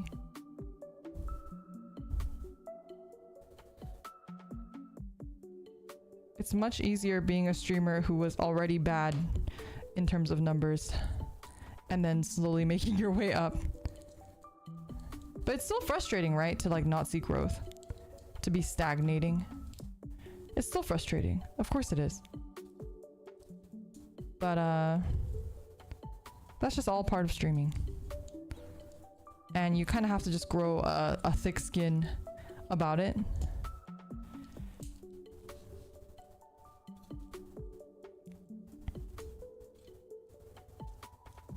I tried with a buddy on Twitch. He was an FPS content creator, but the market was so saturated by FPS creators. I mean, it's the same with VTubing.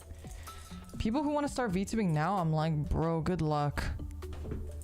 Like, I feel so bad for anyone who's like an aspiring VTuber starting now. The good thing about it, I guess, is that the bubble has burst a bit. But now it's like you really... I feel like in the earlier days, you didn't have to stand out that much, But nowadays, you have to stand out so much. You have to stand out so much to succeed. And again, I'm not saying it's impossible. It's just a lot more work than it was before.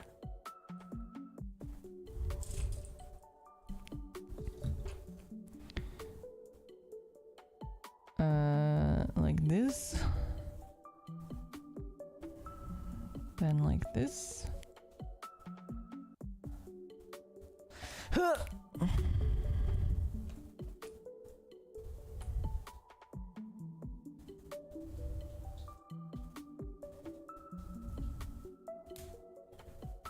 Okay. Huh.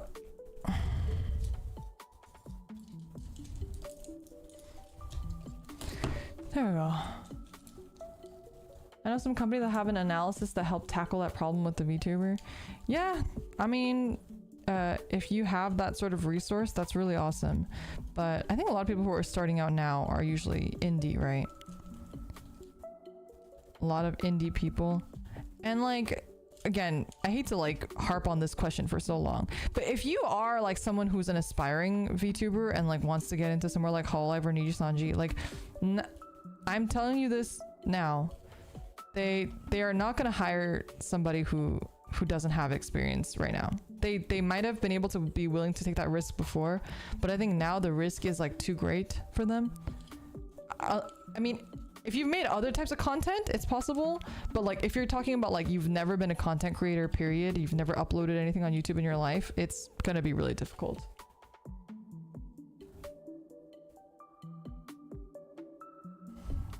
Should I line this?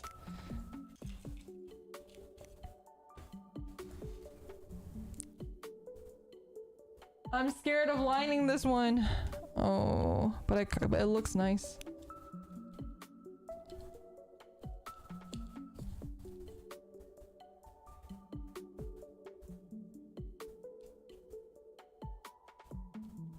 Okay, that went kind of smoothly.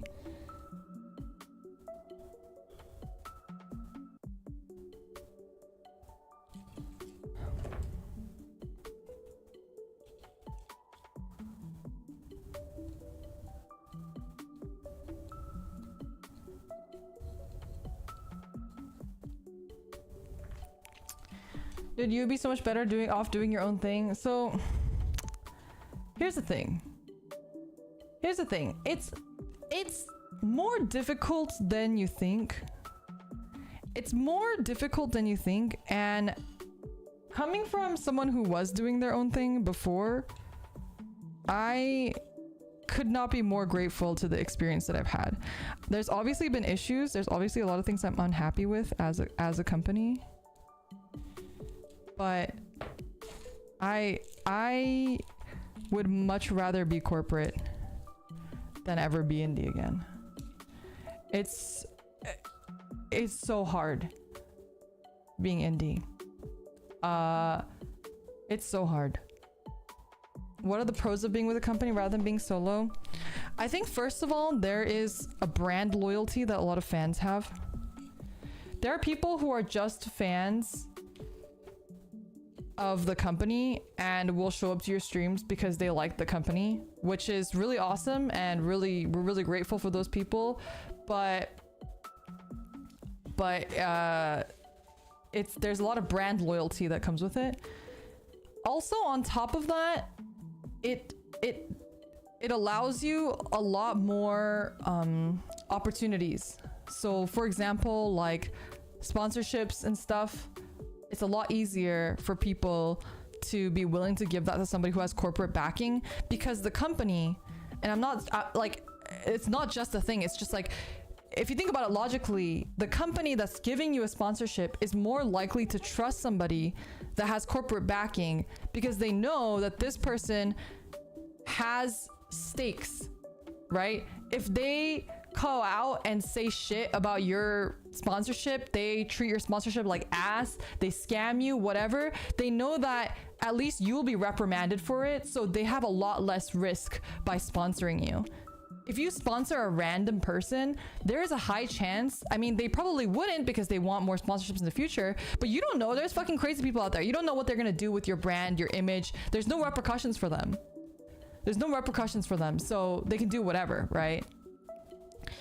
And also, I think there is a sense of like trust that fans have with talents that are in an agency, because you know that these talents will at least be around a year after their debut if they have a 1-year contract, and if a 2-year contract, 3-year contract, depending on what contract you have, you know, at least minimum you have a year with this person. If they're indie, they can debut today and they can graduate tomorrow. Like there's just no like there's a lot of that sort of, especially in like the current times where a lot of people are graduating, especially when the bubble was bursting, a lot of people were quitting streaming. Like I think a lot of people are afraid to invest in like more indie stuff, right? Because they're afraid that this person is just gonna disappear and leave tomorrow. So I think there's like a sense of base trust too.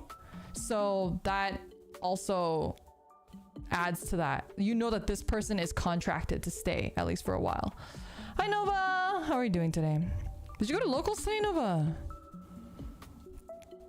I saw you talking about wanting to go, but I don't know if you went.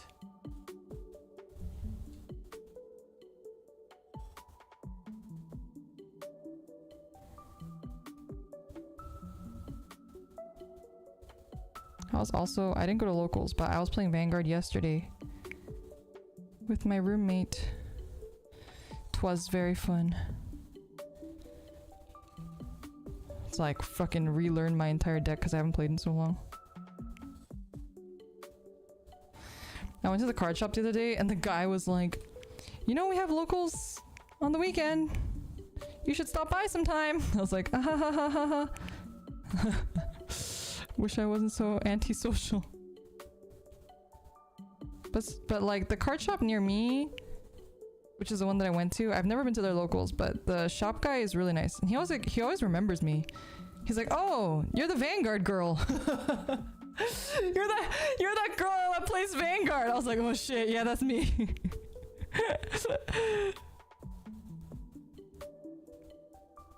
He's like, what are you looking for today? He's like, you know, we're getting in new stuff like this and this.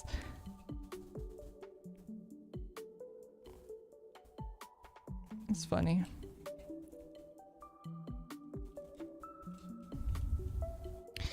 I was like, oh yeah, that's me. I'm the Vanguard girl. That's what people know me as now. Last time I went, this guy was like talking to my roommate, and my roommate's like even more shy than I am. We're both very shy. She's like even more shy, and he was like trying to show her his like Vanguard collection. And she was like, oh haha, yeah, I just started playing, but I don't really know much about the card. she was a trooper though. Man, thank you so much for the super chat. You're a good friend of the hentai binder guy. That guy's like in a shop not in my town. I was out of town when I went to that shop. But I did find out, this is like so random, but one of my old friends who like is also a weeb, I haven't talked to her in a really long time, but you know how I went to a wedding a while ago? I was on the same table with her during the wedding, and I noticed that she plays Digimon TCG. So I was like, oh, I've been getting some more TCGs lately, and I've been wanting to try out Digimon TCG. We should play sometime. And she was like, oh yeah, totally. She was telling me that her friend owns the shop with the hentai binder guy. But it's not her friend. He was just like a worker there. He's not the owner of the shop, the hentai binder guy. And so I didn't have the heart to tell her the hentai binder story, but I was like, oh my god. I was like, oh my god. I just told her like, oh yeah, I've been there, but the guy was kind of weird, so I like didn't stick around. I didn't tell her the hentai binder story though. I don't want to get him fired. I don't want to get him fired. Plasmas is her boyfriend? No. She is single. She is single. The hentai binder guy was just an employee? Yeah, he was just an employee. I don't want to get him fired, you know? As much as it was awkward, it's not like he like, you know, he's just socially awkward. He just needs someone to like teach him social etiquette. Wait, let me check the front. Okay, they lined both this and this. I think that's gonna be kind of hard for me. It does look really nice lined in the back though. Look at this. It looks really nice lined. So I do want to line the front. I might line just this one and see how it looks and then maybe line the top one. But I'm a little worried because there's just not that much space. Yeah, I do want to learn. I still have my deck, my Mastamon deck, and I fucking love Mastamon. I also fucking love Anjouwoman, so, you know, I'm a simp. I also love Gatomon.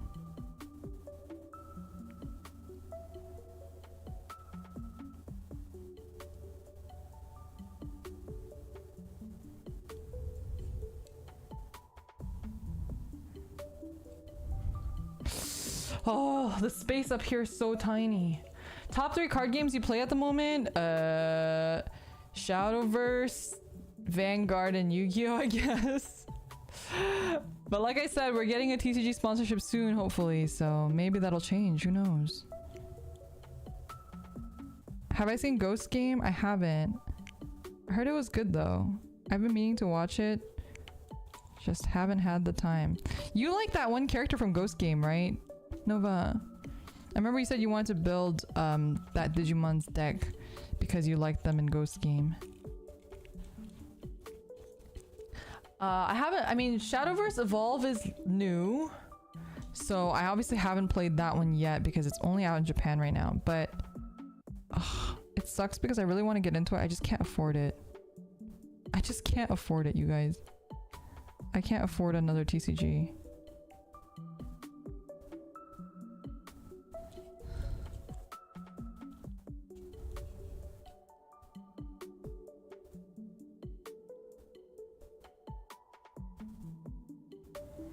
Right now I'm like I barely make enough money for rent.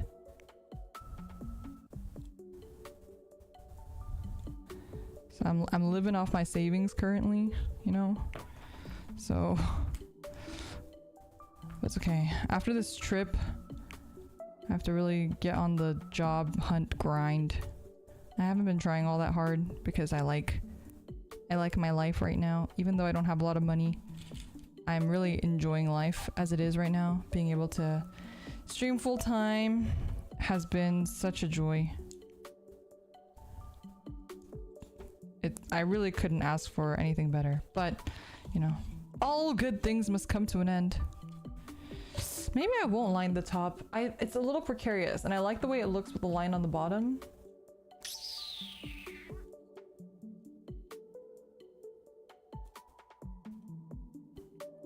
Do you like the playstyle of Massimo or design, just out of curiosity? So fun fact, I built the deck and I've never played Digimon TCG in my entire life. I tried teaching myself once. I have the fucking app on my phone that teaches you how to play the game.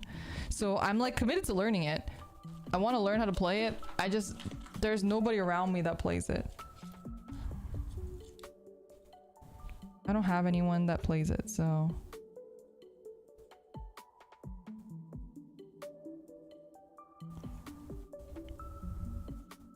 So I have little motivation. And also there's no online game. I think that's the biggest factor. No online game. Yeah, we should do a remote stream for Digimon. But we still have to do a Vanguard remote stream and then potentially the sponsorship, so so we have a lot of stuff lined up for us. Let's go to D. Reno, thank you so much for the 5 gifted memberships. Really appreciate it. Thank you so much. If you received a membership, please be sure to thank Reno. Lots of hearts in chat for our new members, and also don't forget to check out the membership tab. Check out the membership tab for all the goodies.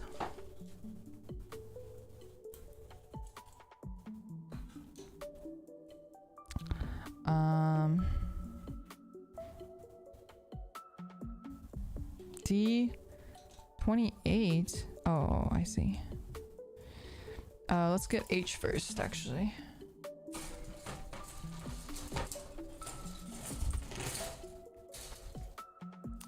But I don't know. I know you guys are saying hopefully it does well enough where it gets an online game, but I feel like Bandai is like not into it, you know? Because Dragon Ball never got an online game either. So the likelihood of Digimon and One Piece getting an online game, I feel like is pretty slim. I would really love to, I mean, I mentioned this last time, but I would really love to, oh, there was? The Digimon one had one? Or the Dragon Ball one had one? Oh, they announced one. Oh. Wait, it could have, but it dropped the ball. It's in the works. I see. I see. But it hasn't been made yet. You're a beta tester. I see. I mean, it feels a little bit too late because I feel like nobody plays the DBZ TCG anymore.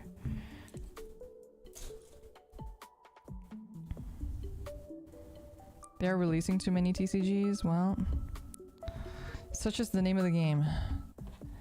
Such is the name of the game. Here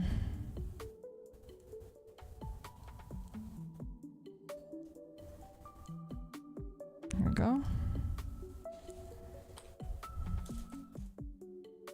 Bandai already shut down a fan Digimon TCG sim because they said they're making one. Oh, well that's good.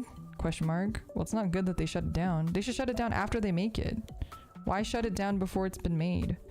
It's like, it's just silly to me because I get it, but also it's like, you do realize that like currently no one has access to it. So like, what do you want them to fucking do?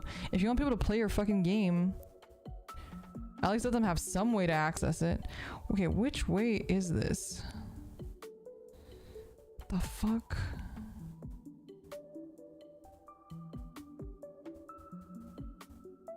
I think that looks right, but I don't know.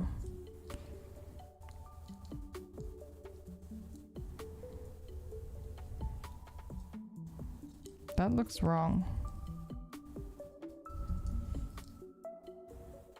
Is it this way?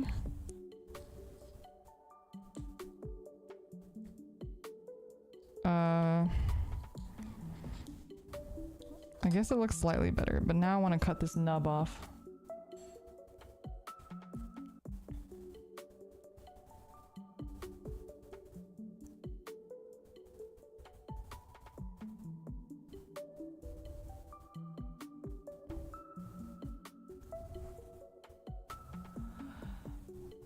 Ugh. This nub is too tiny, it's really hard to cut off. I'm struggling. You can't see it, but I'm struggling. And I'm trying not to cut myself. Alright, well I think we got it off as much as possible.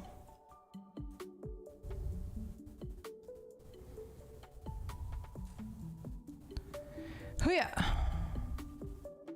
Is that right? I don't think that looks right. I don't understand this diagram. Okay, it's saying that... I think it's this way.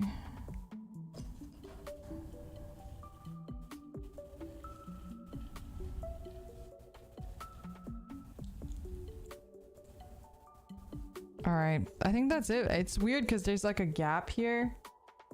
You can't really see it on camera, but there's a bit of a gap here. It's true, but the issue is that Bandai doesn't profit from the third-party market. Well, right now it does, because if people get into the online game, then they'll get into the physical game too, you know what I mean? I think it's a pretty silly way of thinking. I mean, it doesn't guarantee it, but it does. A lot more people will.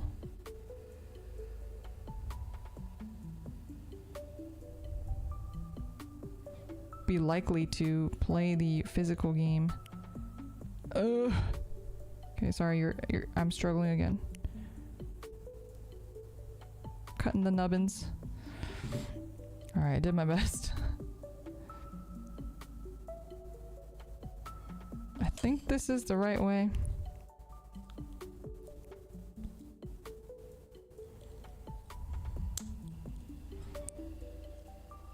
I don't know. This looks all weird to me, but whatever. There's not much I can do about this. We're gonna line this. We're gonna line this bit.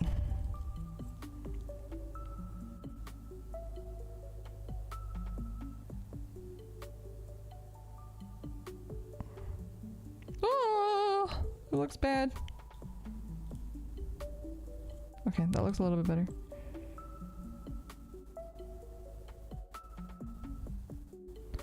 I'm burning, you guys. It's so hot. It's so hot! Is this it? Is this where I die?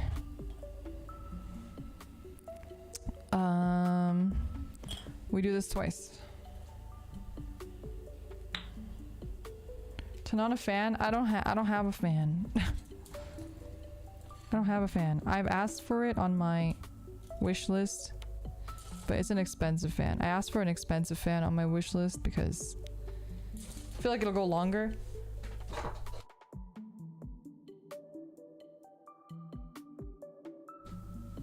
Ugh.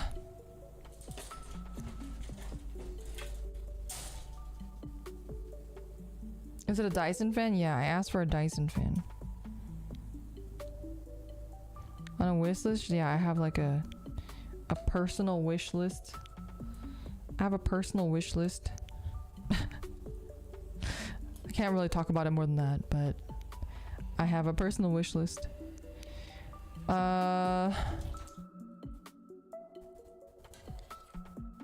But it's really, Dyson fans are fucking expensive. Dyson stuff in general is fucking expensive. It's stupid. You know, I bought my mom a Dyson hairdryer for her birthday a couple years ago. Because she was like, oh, I don't want anything. And I was like, this is the only thing I can think of that any woman would want, but no one in their right minds would actually spend the money on themselves. Unless they're just like depressed and need retail therapy. The Dyson hairdryer, it's a hairdryer. The Dyson hairdryer is $500. Chew on that. Chew on that for a bit. We do have a Dyson vacuum, but it's my roommate's. I have a friend with a Dyson hairdryer, and yeah, she's depressed and uses it as retail therapy. And yeah, I'm telling you, every friend I know that has a Dyson hairdryer, every single one of them bought it when they were extremely depressed and needed a pick-me-up.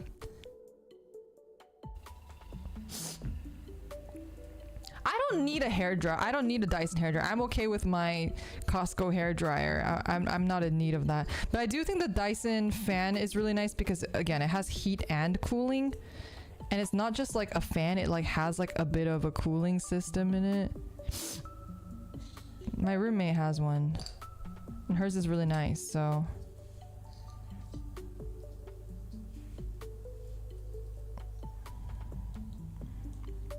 Maybe one day. Oh, my nose is all sniffly. Give me a second.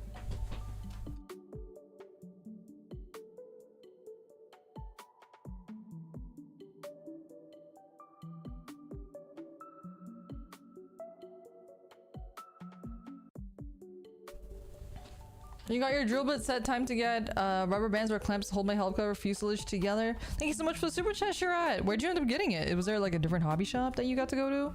I tried to room with her for trips so I get to use it. It is really nice. It is really nice, but... And my hairdryer does take a really long time. I think for people like Coconut, especially who have like a lot of hair. I think Coconut might have one. People like Coconut who have like a lot of hair, it probably makes a really big difference.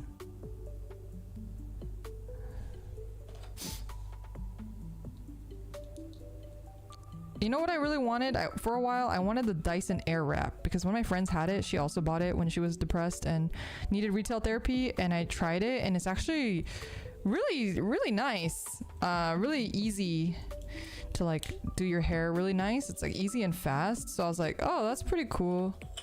I'd probably want one of those eventually, maybe someday, but that thing's also like $500. I don't know how Dyson gets away with it. Oh, you went to like a different hobby shop. Oh.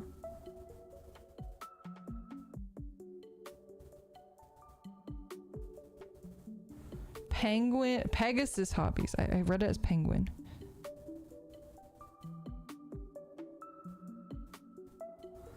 Okay.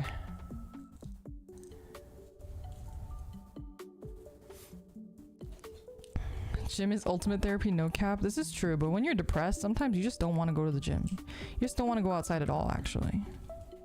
And I feel that very hard. So I don't blame anyone who does not have the will to go to the gym when they are depressed.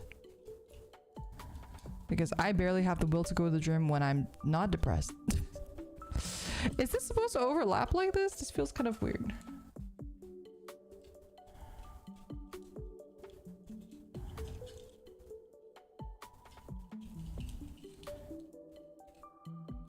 Alright, maybe it is supposed to be. Maybe it's supposed to be overlapped like that. Okay, well, it's looking good. It's looking good. It's looking clean. The panel lines look really good. Really happy with the lining so far. Especially the back. It came out clean as heck.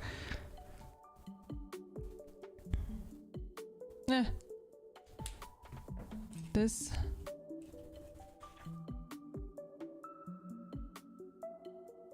リアスカート避けるように漢字 something ください What goes on top? Okay, so it does go on top. It says that it's gonna overlap with the rear skirt. But I don't know which one goes on top. I'm assuming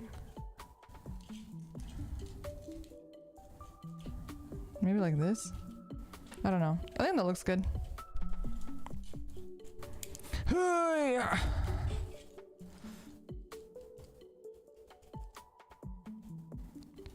I built it before. If you haven't, I recommend splitting the front skirt armor. Splitting it? Splitting it? What do you mean by splitting it? The front skirt armor? This part? Split?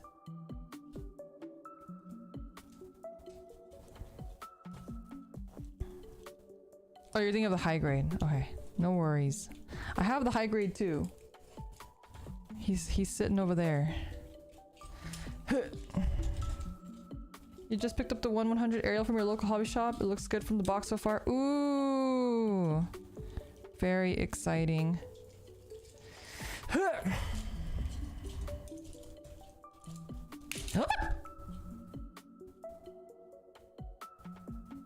Okay, we're not broken, but I'm just trying to wonder why it's not moving. Is this not supposed to move? Wait. It didn't break, but this doesn't move. Is this not supposed to? Ugh. The leg doesn't move? This doesn't move at all. Did I do this wrong?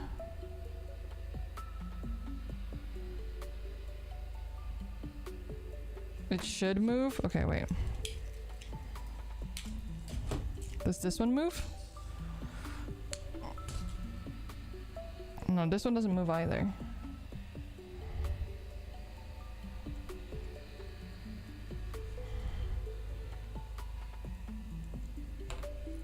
Wait, I have the image.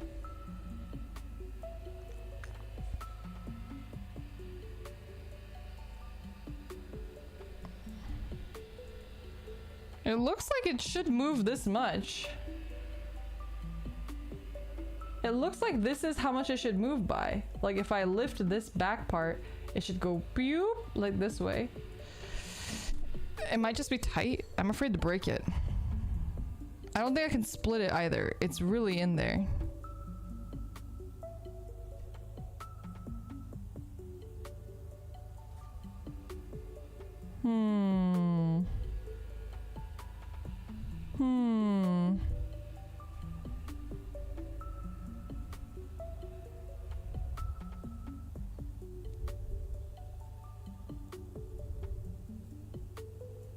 I don't even know where this joint is split.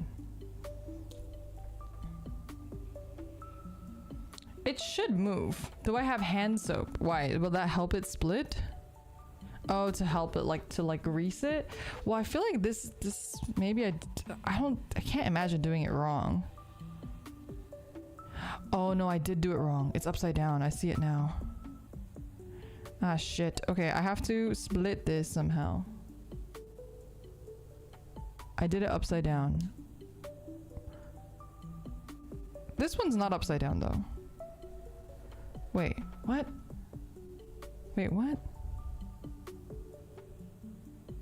This one isn't upside down. This one is upside down. But neither of them move. Huh?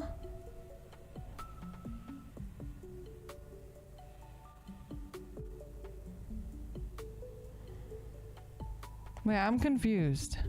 Because I thought it was the angle of this part. Because see, this part's going down. This... It should be looking like this.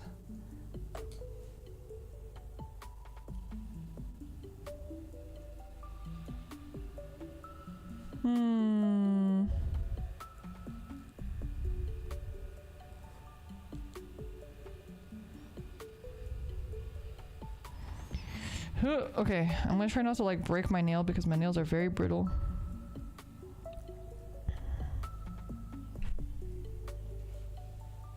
What page of the manual am I on? I'm on page 16.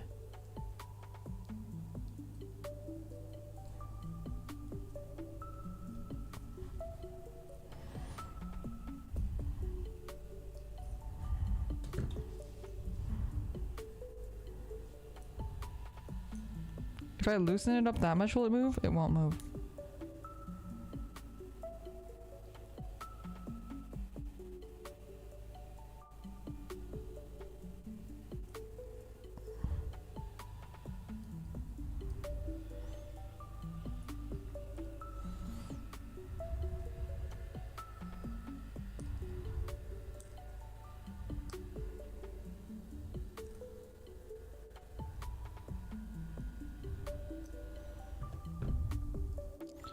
Have you connected F23 to C5? F23. C? C? I don't think I've touched C. What color is C? C? K. E. Do I even have a C? H. N. A. I. E. G. Oh, here's G. G. K. P. F. L. Oh, my C is like clear. Oh, I don't know what I'm talking about. Don't listen to me. Oh, okay. Who got you into making Gunpla? Well, I started building Zoids when I was in elementary school because I had a friend in elementary school who was also into building Zoids.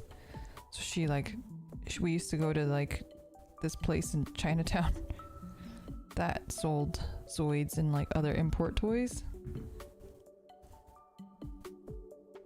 Weird, there shouldn't be an issue. That's what I'm saying. Oh, it just won't even move.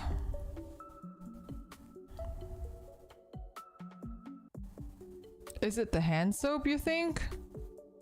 Even these, like it doesn't move.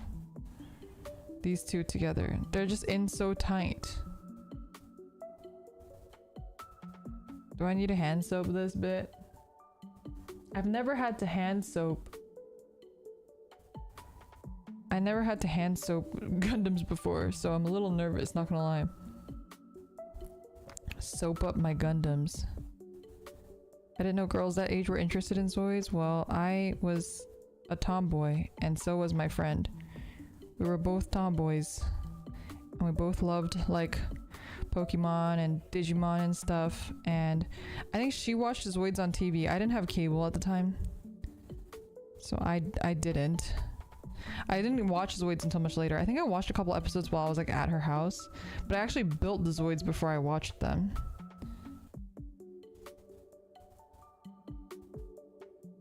Scrubbing it gently and then washing it off.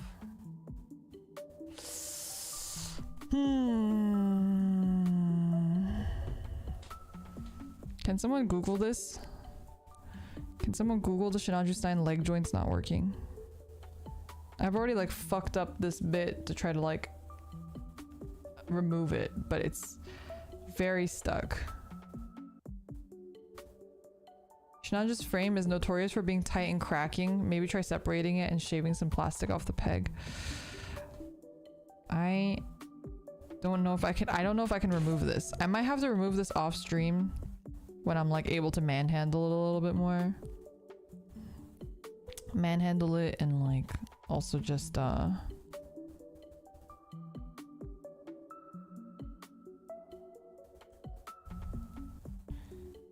maybe have my roommate's boyfriend help me. Maybe I'll also get like a flathead screwdriver because I don't have one on me right now.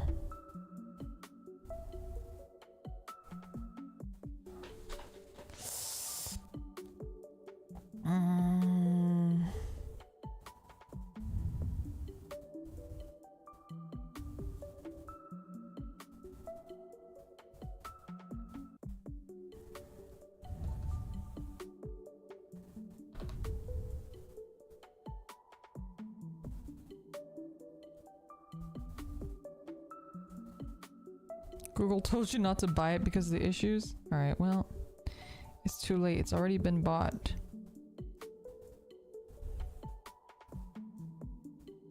Is this what everyone meant by the hip joints having issues? But this is like not... I thought the issue was that it was too brittle, not that it was too fucking stiff. Please.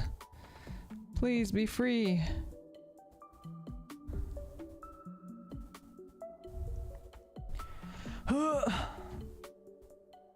I am trying to pry it open with an X-Acto knife. I pried open this side. I don't think I'm gonna get this one out because it's just in there too tightly. This one I was hoping to take apart, but you know, I'll do this off stream. Maybe with my roommate's boyfriend's help. Ask him to pull it apart. And maybe a flathead screwdriver, because this is thin, but it's very flimsy, you know? So it's a little bit difficult, and it keeps cutting into the plastic. So a flathead screwdriver might be the way to go.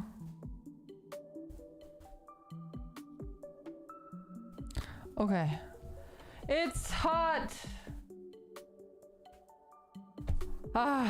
This is the issue with these streams. I can't stream for very long for Gundam stuff because I'm like gonna pass out. I'm like reaching that point where I'm like getting too hot that I'm gonna pass out. So what we're gonna do is I'm going to try to resuscitate these guys here to make them usable, and I think I will continue the stream later. I will continue the stream later tonight. So I'm gonna take a break, maybe get some air in this room, and we'll start the stream up again tonight. So we'll do like a part 2. We'll do a part 2 Electric Boogaloo tonight because I do want to make more progress on this. I just am really hot. But yeah, we're gonna ventilate the room a bit. We're gonna try to maybe open my windows and see if we can get some air in here, although my neighbors are being really fucking loud. I can hear them. So we'll do part 2 maybe at like 7 p.m. PDT, so I can get some dinner too. I'll have some dinner, I'll ventilate the room for a bit, try to pry these things apart, and at 7 we'll come back and we'll stream some more, and we'll just, I think we're probably gonna go until we finish. So we might have like a long late night stream tonight. We'll go from 7 until we finish. Until I'm like completely done. So we're gonna go for long later. But yeah, my room is too hot right now. Anyway, Thanks for hanging out. If you can't make it tonight, I'll see you on Tuesday. But otherwise, I'll see you later. Hopefully, I'll see all of you guys later. Yeah, we'll continue. We'll continue building. Matthew, thank you so much for the super chat. How narcissistic of you, but agreed. Wait, what did I say? What was narcissistic? What did I say? Wait, now I'm like fidgeting. I gotta here. We have our fidget toy now.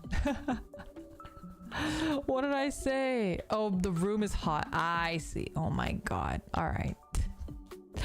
Okay, chat. You guys go cool your heads too, because you guys need it. All right, Leo, so I'll see you guys in a couple hours. So if you're not familiar with time zones, that's about 3-ish hours, but it'll depend on when I eat. So if my roommate wants to eat a little bit later, it might start a little later, but it'll be a long stream. We're gonna go for a long time. So get some food, get some snacks, and I'll see you guys later tonight if you're free. Also, don't forget to check out the community tab to vote on the Offkai stuff if you guys are going. I'd really love to know. I didn't realize that YouTube wouldn't tell me how many people. It only tells me the percentage, which kind of sucks and makes it really difficult. Basically, a lot of let's just say some people are worried that no one's gonna be at the panel, so it's kind of like helping us decide a little bit like what we're gonna do for the panel and stuff, depending on how many people we are perceived in terms of like how many fans are coming versus how many people we're trying to like attract in terms of like randos. Anyway, that's kind of the dealio. Okay, I'm gonna stop fidgeting with this. All right, I'll see you guys later. I'll see you guys in 3-ish hours. 3-ish. All right, bye. See you later. Bye bye.